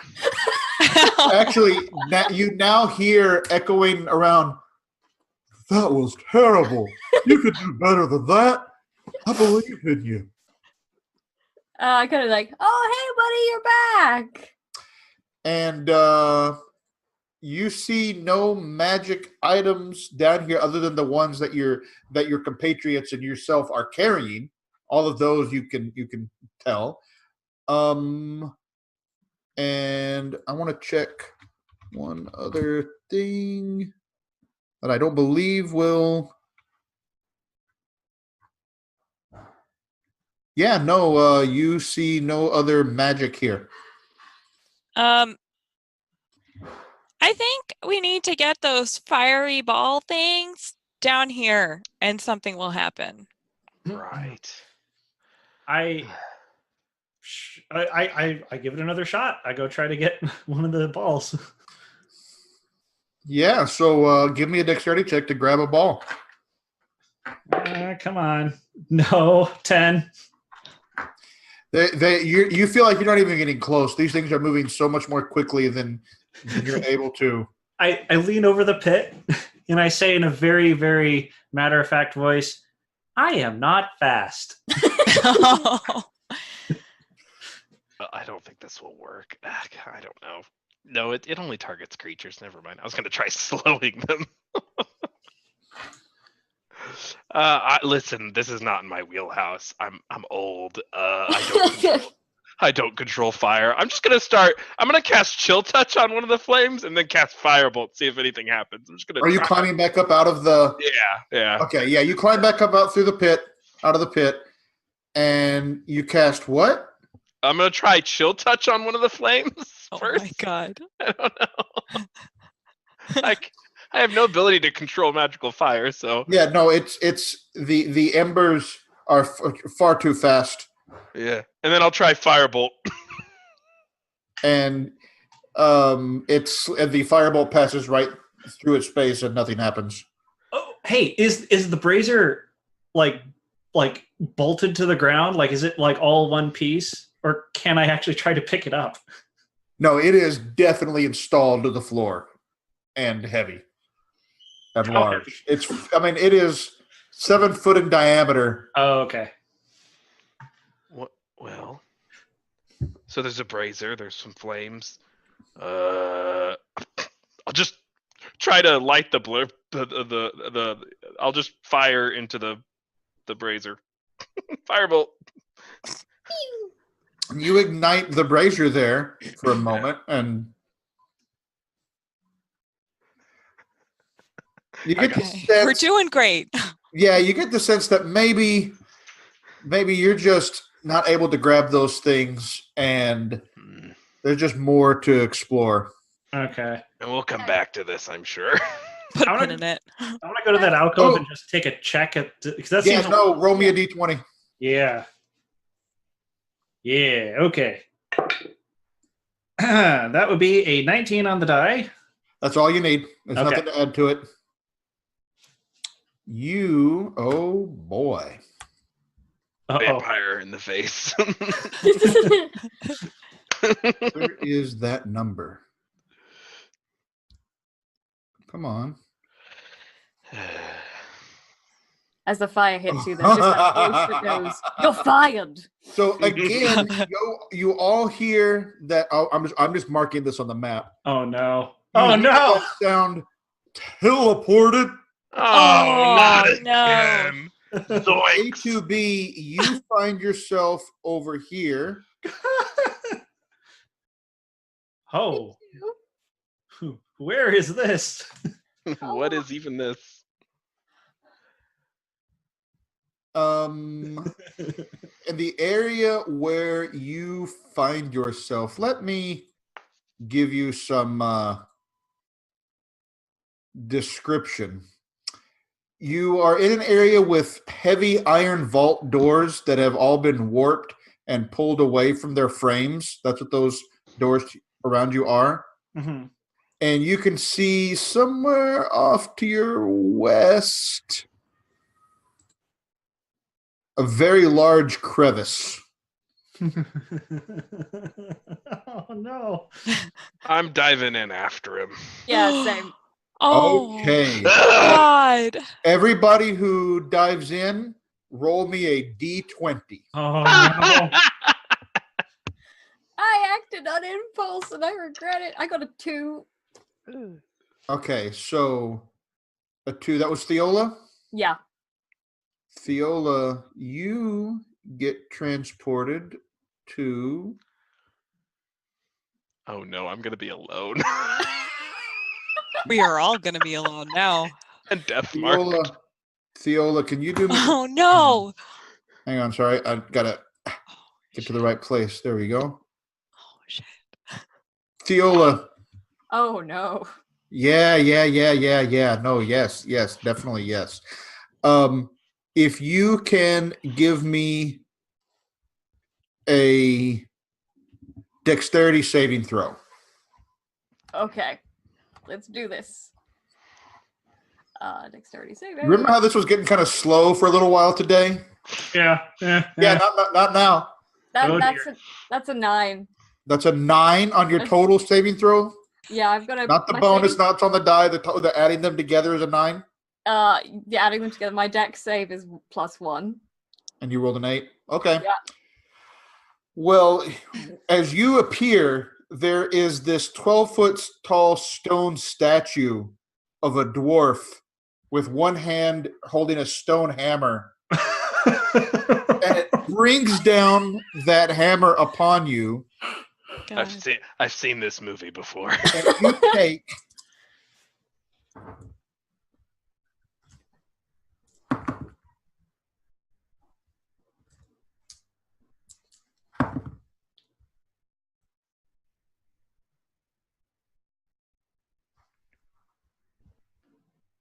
49 force damage. Okay. Oh my. That is I'm gonna need a calculator to work out how that goes. How many hit points do you have? I have 85 at the moment. Okay. Oh. That's good to know. It's really good that it didn't reduce you to 0 hit points. Oh, Right, my force heart. damage Oh, my is God. diversion, yeah. Okay, so I'm at 44. Okay. And the statue just resets back to its inanimate state. I believe that Trixie had also jumped in. I did not. Crawford had jumped in. Yeah, Crawford 10. jumped in. 10 on my Crawford, jump. can you roll me a Trixie did not. d20? Yeah, it's a 10. It's a 10. Yeah. Okay. Let me get back to where I This will be was. fine. Well, I have good news and I have bad news. Oh no. The good news is that you are not alone, Crawford. Yeah, I didn't think I would be. Oh no. The Oh no. bad news. I'm gonna make sure of this. You're with the vampire. We'll see. No, that's not where he is. Oh He no. is instead right next to Theola. Can you give me a deck save? Oh, well, hey, how are you? Ka-choom! 9. Total, not the Oh, bonus no. this time. Yeah, that's the total. I I wish I'd have affected plus you. 9. Well, you know what? I'm gonna do this instead of just like going and going. I'm gonna do this the right way this time. Yeah. Wait, it's whack-a-mole. No, we are not Here, dexterous. all those dice. Ooh, not as such. Oh, geez. Okay. Oh, no.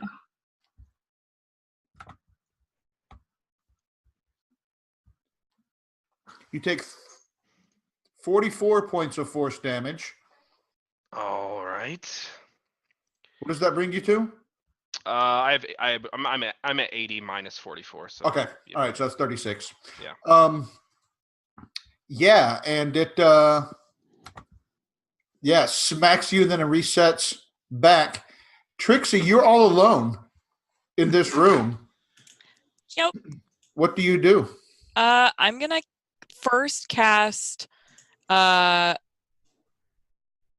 of Shadows on myself. Okay, what does that do? I'm invisible. Okay. It says that I'm invisible until my next turn or until I attack or cast a spell. So I'm assuming until I cast something, I'm invisible. It says until your next turn? Yeah, well, until my next turn, until you attack or cast a spell. So I'm just invisible for now. Okay, for a moment. So you vanish for a moment. Nothing happens to you there. Nothing jumps out of the shadows at you or anything like that. No, but I'm gonna then jump into the to the portal. All right, roll me a d20. Okay, sure, yeah. Come on. Do it. I got a 14. Oh, that's so good. It is? They're all good Okay. for me, Oh, sort of. okay. And again, for the fourth time throughout the entire dungeon, you can all hear, oh, teleported again. Oh, okay. Cool. And you're next to A2B. Oh, okay. Oh. Yes. In this place, again, as I said, there are heavy iron vault doors that have been warped, pulled away from their frames. You can see hallways to your north and south, and these vaults to your east and west, and to the west, down in there someplace. You can just make out that crevice, and there's like a faint red glow in there as well. Okay. Am I still invisible? Or did the teleportation do something to that? You are still invisible. So I have no idea. So I'm gonna this is me. I'm gonna really slowly like tickle the shins of A2. It sort of like starts, it doesn't have any effect at first, and then it sort of just like like there's like this like R2D2's like burp, burp, burp, sort of. And then I whisper, "Hi, it's me. I'm here." And then the little like the light in his in their eyes started to turn red and then just flashes to blue. Like, hello. I'm glad you are not hurt. Oh, I'm glad you're not hurt. Where the hell are our friends? Did I hear the those giant hammer No. balls? Huh? You did not hear them. Oh no. I say I don't know. We should look for them. I'm worried. I'm gonna get away from that statue. I'm gonna try cast a message of like, hey, A2B. What is the range on message? 120 feet. Just like last Nope, time. you just get the sense that he is not close enough. All right. I have an idea, and I don't know if it will work. I said, like Crawford's first thing I'm gonna do is gonna get away from that guy. And then I'm gonna take the flower that Trixie gave me, and then cast locate object to try and Oh. see if I can figure out where the jar it came from is still with her or the flower that it came with. So let me see. Locate object. Oh, interesting. So for 10 minutes. So Trixie, tell me about these flowers that you gave everybody. I was unclear on what they were. They're literally just wildflowers that I collect through my travels that I like to give to people to make them feel better. They're just nothing special. And you were carrying them in some sort of a vase or something? Yeah, just like a little, like a vial type thing. Okay. So as Theola casts this spell, you close your eyes and you sense that the vase, that's what you asked for specifically, right? The vase? Yeah. Let me do this. That vase is to your southeast. I like to do the spell. I'm like, I bring like the flower up to my forehead, just like press against my forehead, and it's like, I sense they went in this direction. Let's roll. Okay. So That's really impressive. here's how we're going to do this. Because, yeah. First of all, Fiola and Jackson. Jackson, you've been here before, right? You recognize this area. Tell me where it is and how you're trying to proceed. Me? Or, I mean, either you or Theola, just that you recognize this area, right? You are still in that hallway. You remember it curled around to your west, and then it went down to the area with the broken forge and whatnot. Right. I'm just gonna explain that and be like, let's just go kind of southeast then, because none of the rest of this is interesting. Okay. And while they are in the process of doing that, let's go back over here to our kinder, gentler friends. A2B is somehow, despite being a warforged fighter, like one of the gentler, kinder members of the group, I think. Somehow. Trixie certainly is. Theola doesn't count as that because she summoned an entire blazing star in the room. She did. She did. Trixie and A2B, what are you two doing? I look over in that hallway. Which that one? has not that hallway, the place with the glowing red light. Okay. I don't think we should go in there. It's just a faintly glowing red light.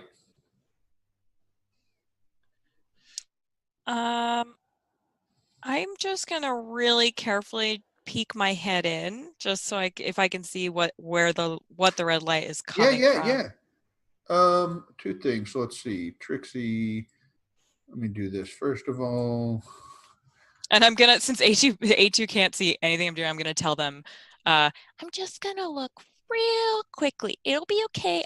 You stay here. I'm just gonna look. Okay. And I take my axe and shield and sort of like get ready.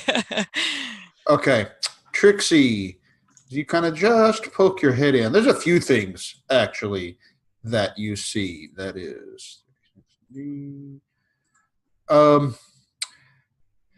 the southwest corner of the chamber has fallen away, and you see a lava-filled chasm to the southwest.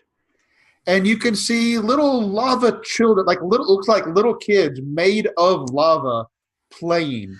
Oh no. Wait, are they like elemental?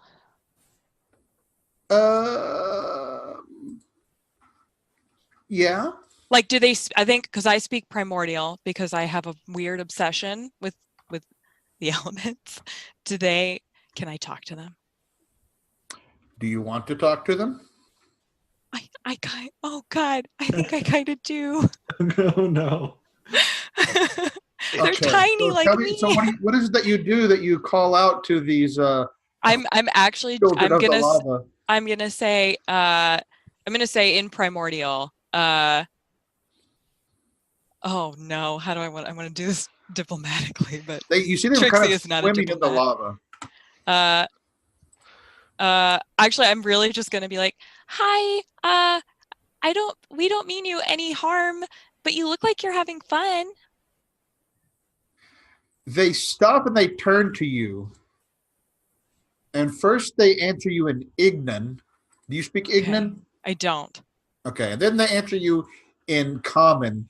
Okay. And when they answer you, when they speak, it's as if the roaring of their voices are like the roaring of flames. Oh, I love that. And they, let's see. Yes, come play with us. Come play with us. Come play. And they start climbing up the chasm towards you. Oh, I forgot. We have a thing that they look like that I can show you. As it turns out, I'm not the only one in the group who makes poor choices. And I'm just assuming my protection against good and evil is dropped. That's terrifying. Okay. A little scarier than I thought. Oh God, no. Cool. All right. And Cool. they are starting to climb up. And you realize that what they had been doing right as you started to come in here was they would keep climbing up to this ledge and then doing cannonballs back off into the lava. Oh, That's so cute. That is pretty cute. That might be cute, but they don't seem to be. Come there's like play a with lot of us. Come play. Oh, Oh, buddy. There's so many of them. I don't. Can I roll an insight check? What are you trying to insight? Huh? What is it you are trying to determine? Are they going to attack us? Give me your insight check. Do they have malicious intent? Yes. Okay. Natural 20. They're not necessarily angry, but they definitely want you to play. Run. Wait. Do I want to do this? Jump in lava? No, I don't think you do. Come play. Not a good sound. Not great. Not great at all. But I'm not there. okay, I have a question. If I cast, oh wait, nope, it answers it here. Just kidding. Never mind. No, I'm not going to be dumb and do that. I have water walk, and I was like, I'll just walk on the lava. It'll be fine, but I don't want to take fire damage. So, Matt, your face. All right, so I'm going to not play with them. Also, I'm invisible, so I don't know if they can see me. Until the end of your next turn, so in other words, it flashes you invisible so that you could like do something at advantage, and then it disappears. So it's like a flicker for 6 seconds. Oh, okay. Attack or cast a spell during Got it. 6 seconds. Okay. And so children want to play. Come with us, Trixie. Come play in the lava. They don't say Trixie. They don't know your name. You all are so cute. I don't know if anyone's ever told you that, but really you are. We actually gotta go. Yep, bye. And I'm gonna start walking out of there. Give me a persuasion roll. Oh. Okay. Sure. This is fine. Oh, 20. Unnatural 20. Unnatural 20. Whew. Okay, we'll be waiting. Watch, it's so much fun. And they turn and they do a cannonball back into the lava, a couple of them. And 2 of them are holding their hands out like, but you can play. Come play. I'm gonna take like 3 flowers from the jar and just like toss it at them and run. Bye. I wait till Trixie is past me, and then I bring up the rear. Well, that's such a shame. They just wanted to play. Okay. let's move the camera, as it were, the metaphoric. Well, I guess actually in this case also a physical. Yeah, literally. Let's see. How about here? You're getting near, and you're getting that sense again, still, that somebody is watching you. I'm gonna cast message and target the vampire, or think of the vampire. Oh, Oh, Hey, we have 40 hit points. either come out and fight or leave us alone. you have to point your finger for message Towards towards a creature within range. So where are you pointing? I guess if it's at the back of my neck, I'm just gonna do this. Surprisingly, you hear, "Are you ready to be my meal?"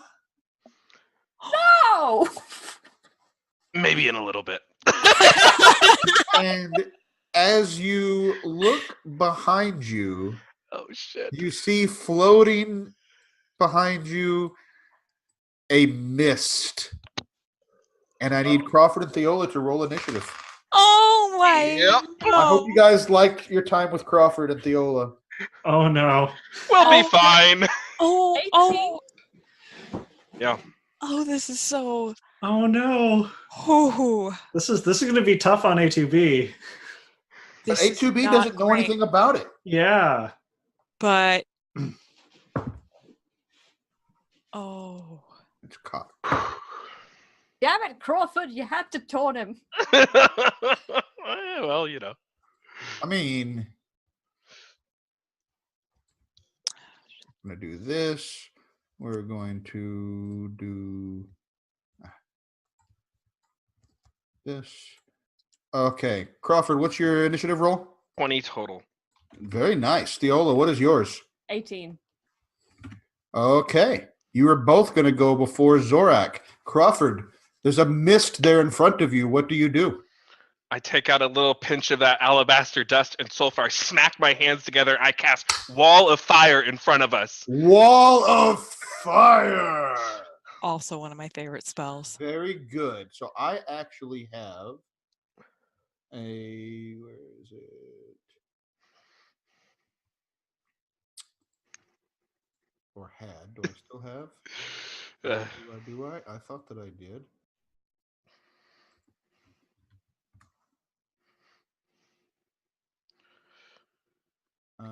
Yes, I do. Haha. So where are you casting it? So I guess just at like that diagonal angle right there, so that it yeah, we're gonna go so that it cuts us off from him, between me and him. You know what I mean? Like it's gonna. So tell me, is it more or less like I that? can use the map. Shit, I'm so used to not playing in Roll20, I'm forgetting all about it as a player. Yeah, right there. Just like get the fuck away from us. And Wall of Fire, if I remember correctly, lets you determine one side. Right. So when they pass through it, they'll get Well, hit. there's two things. So one side of the wall selected by you when you cast it deals 5d8 fire damage to each creature that ends its turn within 10 feet of that side or inside the wall. Right. A creature are you trying to cast it so that he is with it, that it's in his space immediately? No, just that if he passes through it, it'll damage him. Okay. And then I'm gonna select since it's end of turn, I'm gonna select the side that's our side. That way, if he passes through it, ends near there, he'll. Are you sure? Are you sure you want to do that? Are you sure? You may want to read the spell description before you make that choice. End of turn. Fine, I'll choose the other side, and then good, because it says a creature takes the same damage when it enters the wall for the first time, or that space. No, I think you're doing the right thing by putting it on the other side. All right. What I'm going to rule that is, you would take damage where you are. Okay. So instead of you taking damage, and I'm really not actually trying for you all to get all burned up. Right. I mean, no. Okay, so that wall begins blazing in that direction. Do you do anything else on your turn? I turn to Theola and I say, "Run!" and I book it Where are you, towards where we're which way are you heading. Wait. going? I say wait 1 minute. 'Cause I'm gonna move. We were It's going good. southeast. I mean, I'm gonna go where we kind of were, I guess. Okay. So 5, 10, 15, 20. Can't wait. 5, 10, 15, 20. I'm just gonna end there, I guess. That's only 10 feet. You can go. Sorry. Yeah, 10 feet. You can But go. Theola said wait. Okay, fine. I'll stop there, kind of at the precipice. Okay. Theola, what do you. There is now a blazing wall of fire blazing away from you to the northwest, and a vampire mist on the. Actually, no. At the end of Crawford's turn, the mist will. I'm going to go ahead and say, just because it's not technically rules as written, but I think it's more entertaining this way, and also there's only 2 of you. He'll make his save real quick.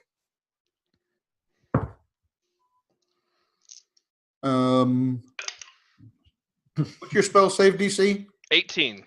7. 18. Can you roll me 5d8? Yep, 35 points of fire damage. Okay, so he takes half because he makes his save.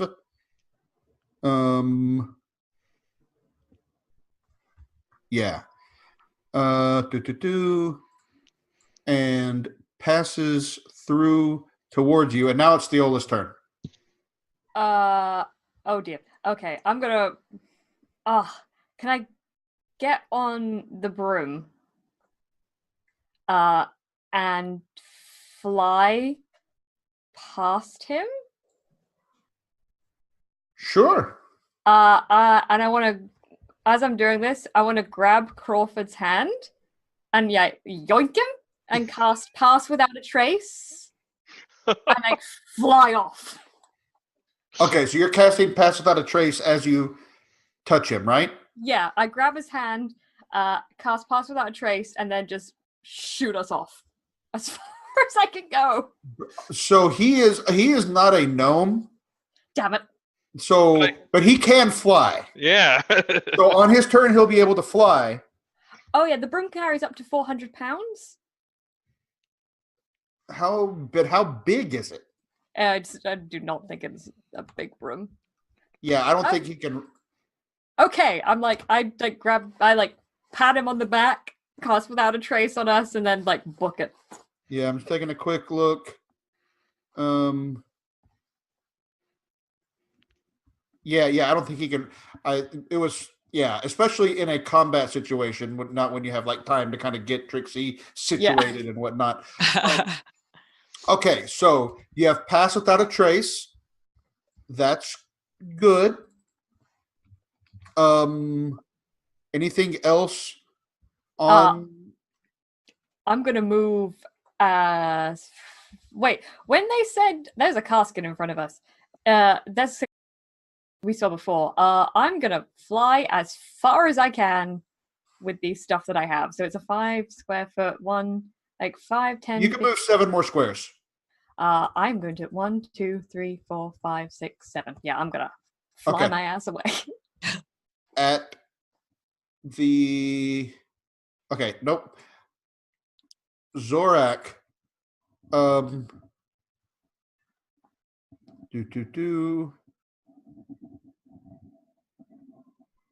returns to a dwarf form. A dwarven vampire. He is a dwarf. That's fantastic. And unfortunately, they didn't give me a good token on him. And so Zorak is there in front of you. Okay. What do you do? It's my turn.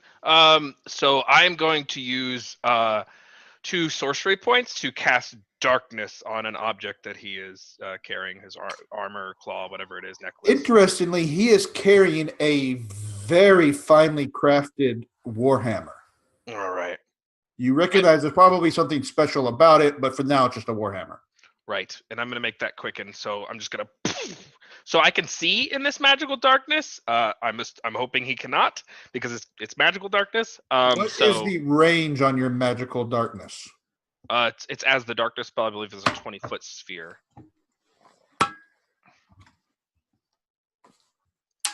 And yeah, 15-foot radius sphere on him. 15-foot radius. Oh, 15. Okay. Yeah. Distraction is the better part of valor. That's good. That's good. Yep. And now, what do you do? That was my bonus action. With my action, I am going to fly away and dash. We're just like, So no. 80 feet south. Okay. I want to see magical darkness. So his dark vision doesn't apply. He would have to have like devil sight or whatever it is. Okay. Yeah, and I can see through it because I'm a shadow sorcerer and I used my sorcery points 5. Okay. So at disadvantage because he Yeah. can't see you. Correct. Yeah. He is going to make an unarmed strike against you. Okay.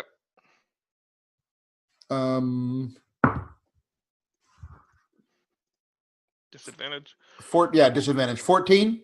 Yeah, hits. Okay, let me try the disadvantage. Yep, 14 hits you. Okay. He has you grappled. Okay then. So that was my move. So then I won't dash so much as I will cast something else. Yeah, so he's still got you right here in the darkness with him. All right. I will cast. Well, it has to be a cantrip. I will just cast Blade Ward. Just gonna start tracing my fingers. That's my turn.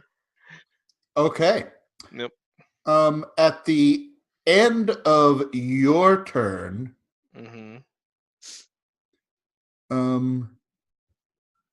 he is going to make a bite attack since he has you grappled. Okay. Buddy. And you are, so this is not at advantage. Disadvantage. Sorry, no, this is still at disadvantage because he's in darkness. Yep. Yep, he is still at disadvantage. Cannot see. 24 or 20. That's mod 20 at disadvantage. Hit.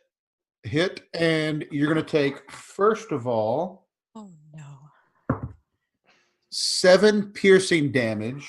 That's halved because of Blade Ward. Okay. Okay. Plus, where's my other? There we go. This is good enough. Oh no, that sounds like a lot of dice.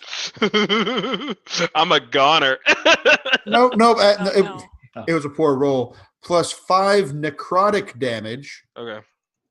And your HP max is also reduced by 5. Yeah.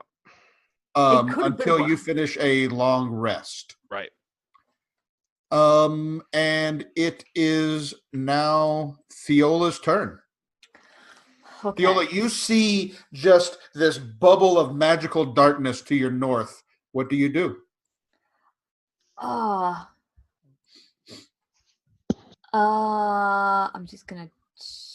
Oh, I need to fix this so that you can see. I didn't realize y'all can't see his aura of which is just the darkness that is on his weapon. Okay. Okay. I'm just gonna check the range on this. So how far away from me is he? 5, 10, 15, 20, 25, 30, 35. You hear that voice call out, "Oh, this is gonna be a good one, isn't it?" Okay, I'm assuming I can't see him because he's in darkness. You cannot. Yeah, all you see is a cloud of darkness there. In his direction, yeah, will this work? Can I try to cast Mass Cure Wounds? Which is a wave of healing energy washes out from a point of your choice within range. Choose up to 6 creatures in a 30-foot radius sphere centered on that point. Oh, very nice, because it does not require. You don't need to see him. It doesn't say anything about sight. Yeah.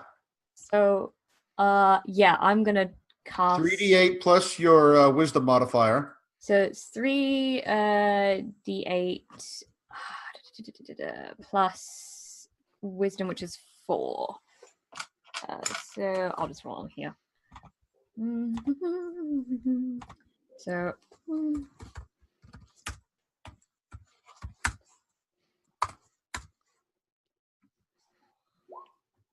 21. Alrighty. All right, so 21 points back into Crawford. Whew. Anything else on your turn? I don't think I have any. It affects you too, Theola, because it's Oh. a 30-foot radius.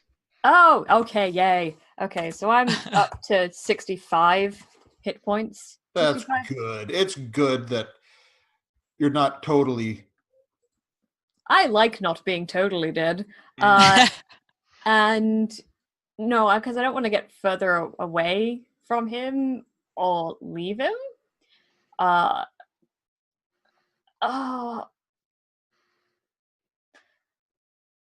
I'm gonna regret this. I'm gonna move a little closer.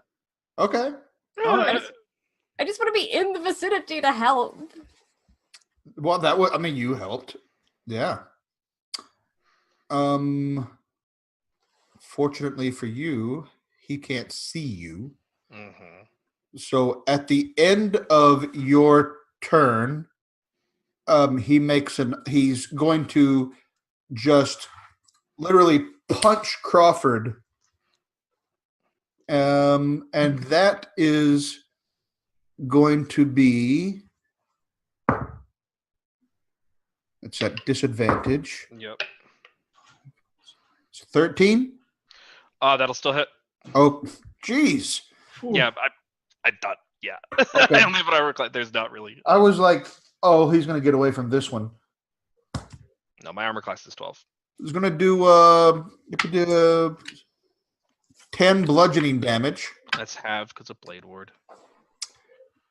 And it is now Zorak's turn. Okay. Zorak, on his turn, is going to make another unarmed strike. And I'm making my concentration checks, by the way. Okay. I'm doing fine. 12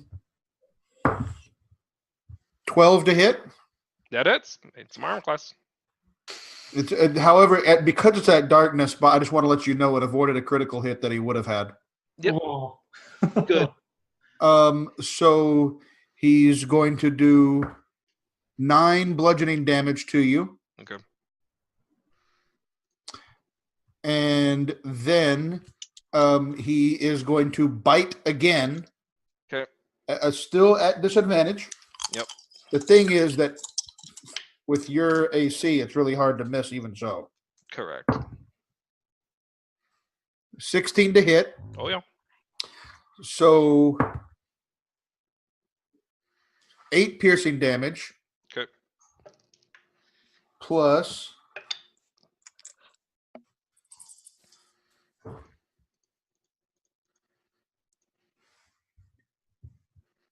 8 necrotic damage, and your HP max is reduced by 8. Okay. By the way, you can try to escape his. Yeah, when my turn comes around. Yeah. And that is his turn. Crawford, what do you do? Alrighty, so I am going to go ahead and use my action to try to break the grapple. All right, you can I'm make assuming? strength athletics or dexterity acrobatics. I'm going to use athletics. I was actually a soldier in the war. 18. 18 just gets out of his grasp. Yes.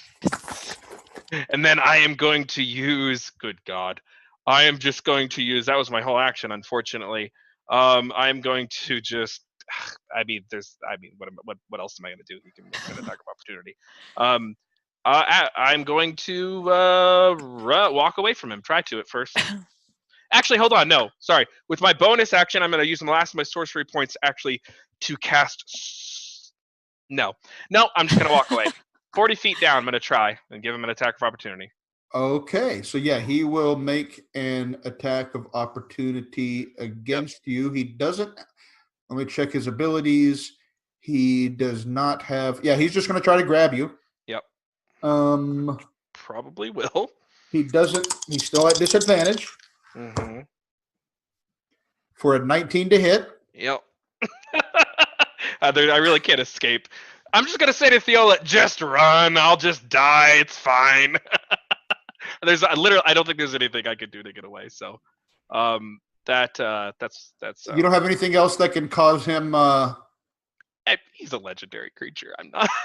There's nothing I could do. Yeah. Yeah. Here we go. I will use my bonus action to quicken a slow spell. He needs to make a wisdom saving throw DC 18. There you go.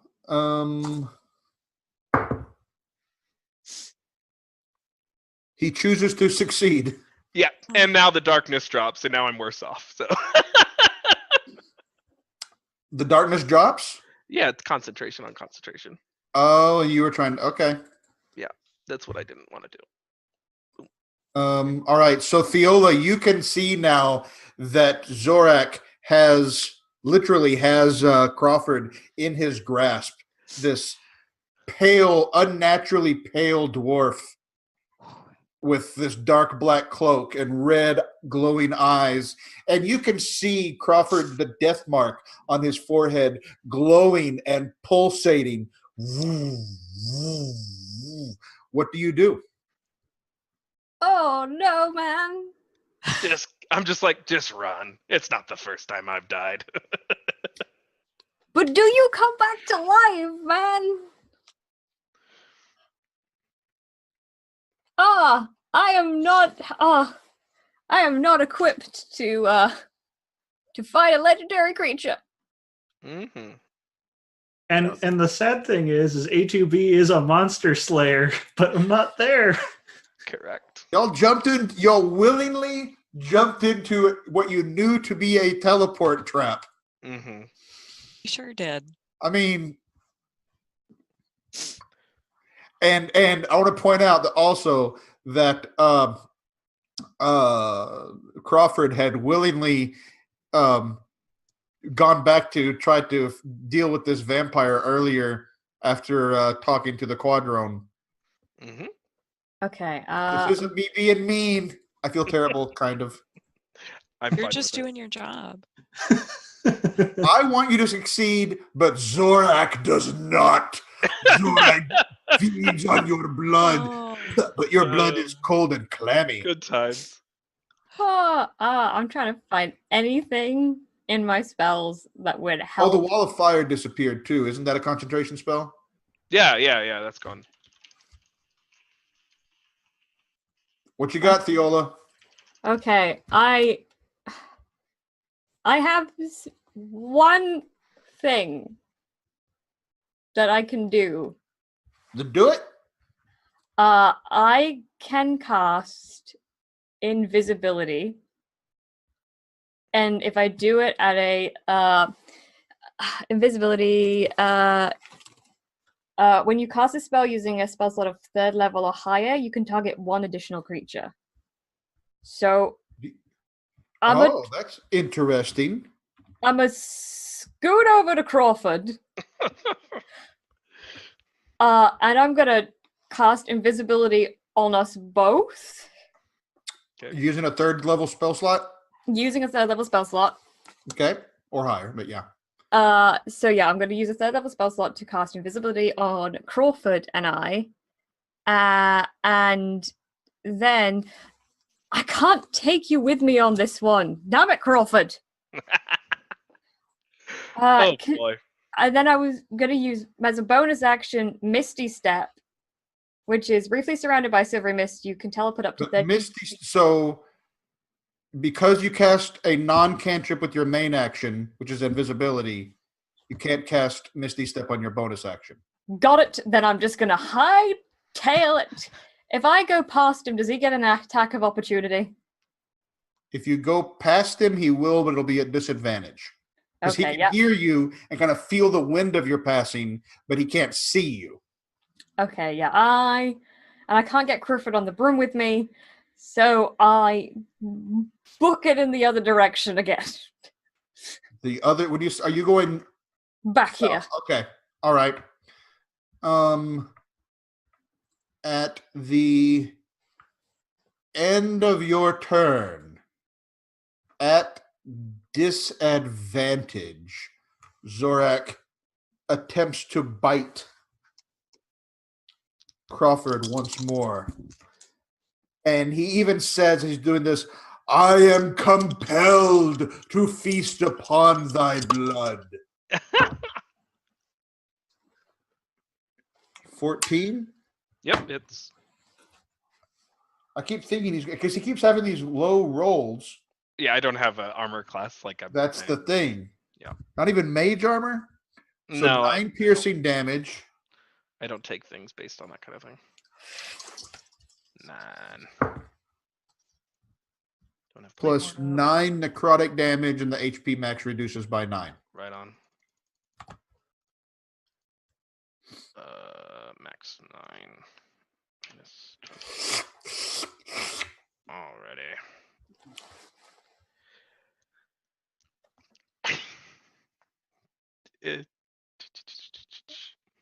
That was okay. And that was, I said that was at the end of Theola's turn, right? Yep. Okay.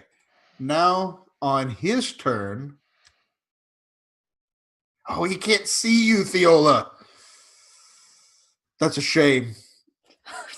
It was gonna be a 2-for-1, but Yep. he can't see you. He can't see Crawford either. No, we can't see. He's got hold of this creepy old man, and he's just just going to town on him. And is how badly hurt is Crawford at this point? Pretty bad. What do you right? think? I mean, there's a nice little overlay for this. Oh, that's right. Mhm. Oh dear. Yeah, he's feels like he's almost succeeded. Oops. Yep. On one.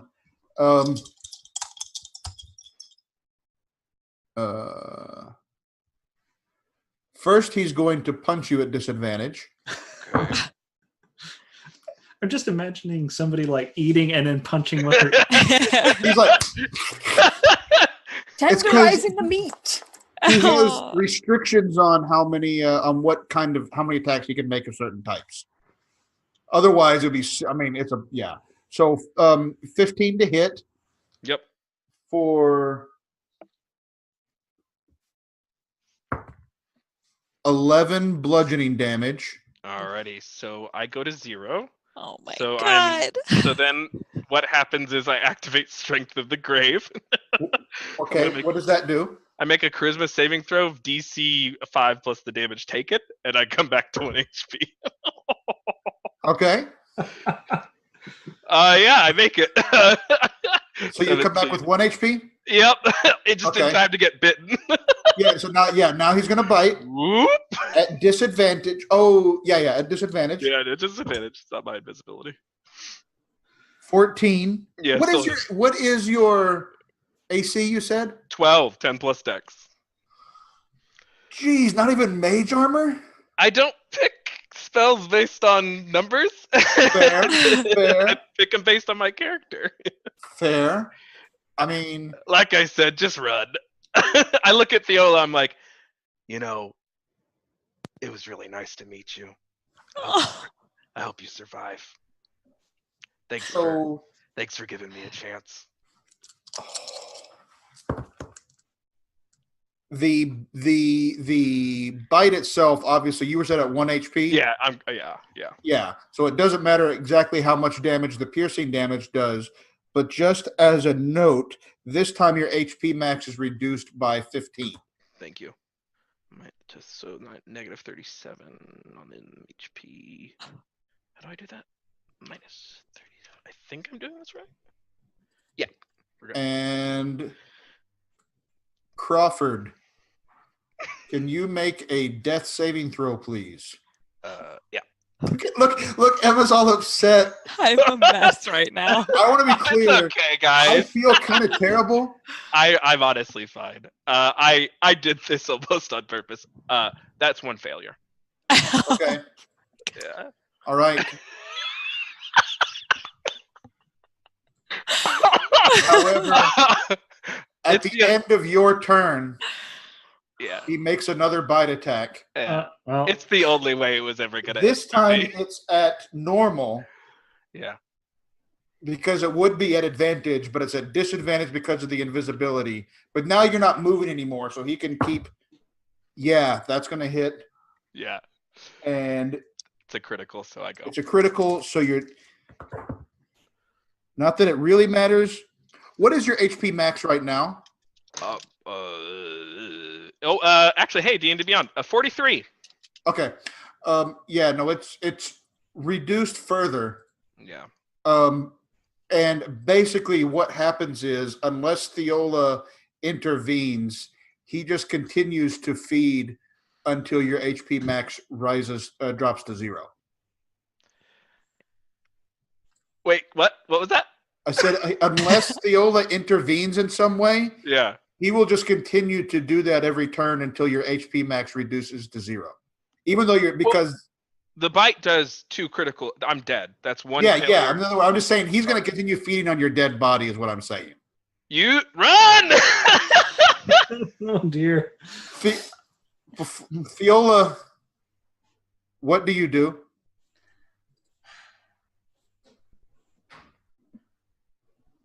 I don't want to run. You but I have see him. to. You see the dwarf just with his face completely buried in Crawford's neck, and you see Crawford going limp as blood spills out. Oh.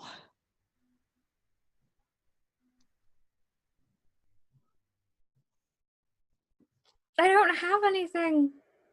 I don't have any restoration left because I used my 7th level one. I don't have. Oh. No, he's not unconscious. He's dead. Yeah. Go. I taunted a vampire and I paid the price. It's that simple. Because I will tell you that the vampire was going to wait until you were completely alone until you said that. Yeah, I mean, it's I made my choices, you know. But it's kind of apropos. It is. Theola, are you going to run or are you going to go back and fight the vampire? I'm gonna. There's no way. I'm gonna run. There's no way I can fight this vampire. He'll let you escape. He has completed what he set out to do. And that's where we're going to leave it for this week. Oh. Oh dear. Oh. Oh my god.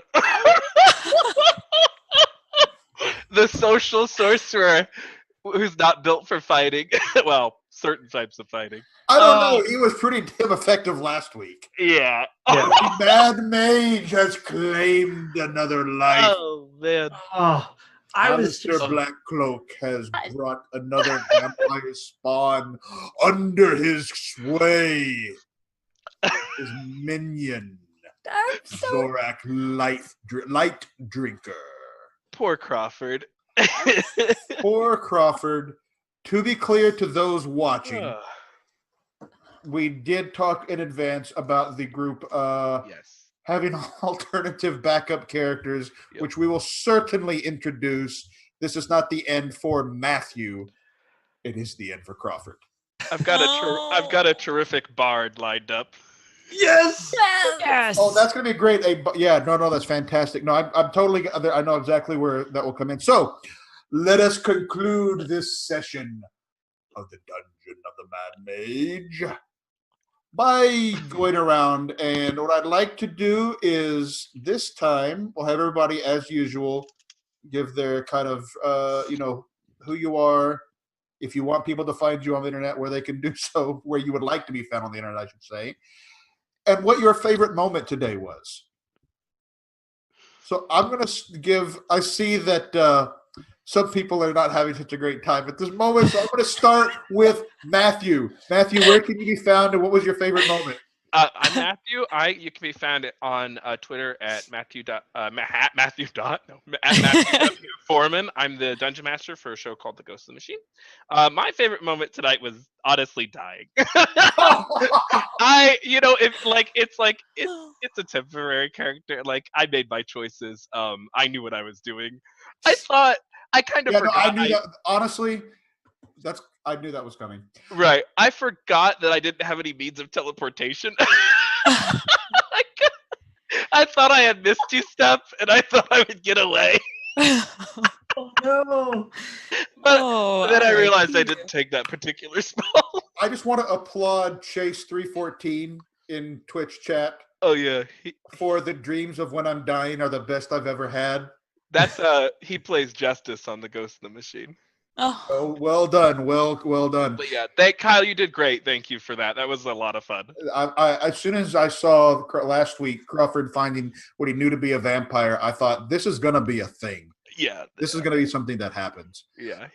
Let's go up to Pater. Pater, would you like to tell us where people can find you and what your favorite moment today was? Yeah, I'm known as the Pun Bard on Twitter. You can do a search for #PunBard.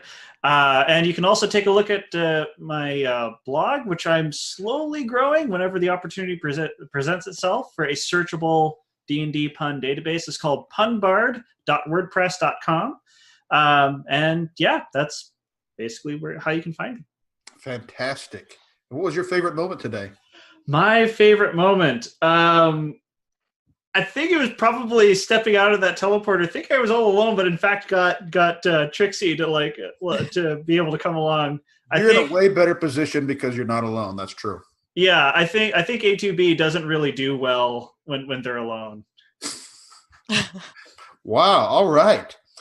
Speaking of which, Trixie, where can people find you if you wish for them to find you on the internet?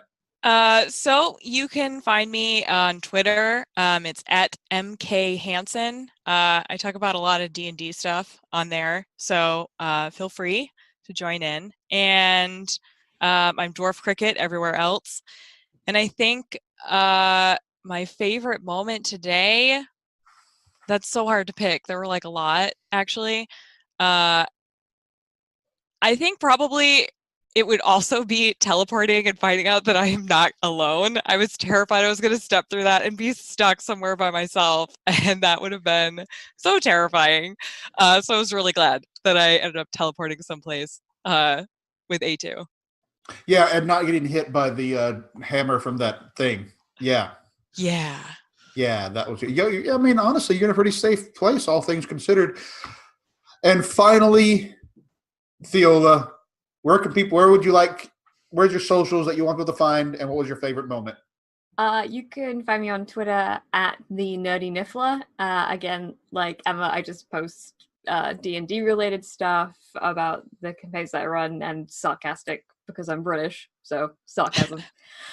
And my favorite moment was a tie between befriending the polymorph mouse and that actually working, and also Crawford's death, because that's the first time in any campaign that I've been in that a character has died. Oh no! No, this is a good way to get into it when it's not somebody you've been playing with for weeks and weeks. Right. Yeah, this was like my first death, and I was like, didn't want to go, but I had nothing. And I was like, oh. And then A2 would have been alone, and there's so much emotion. So yeah, it was the first permanent, permadeath I've had of a character in a campaign, so it was oddly a favorite part because it was so emotional. I'm still bummed. I'm always bummed when a player character dies, although it's easier when it's one like this where it's a short-term character. It's a temp character, but I'm still a little.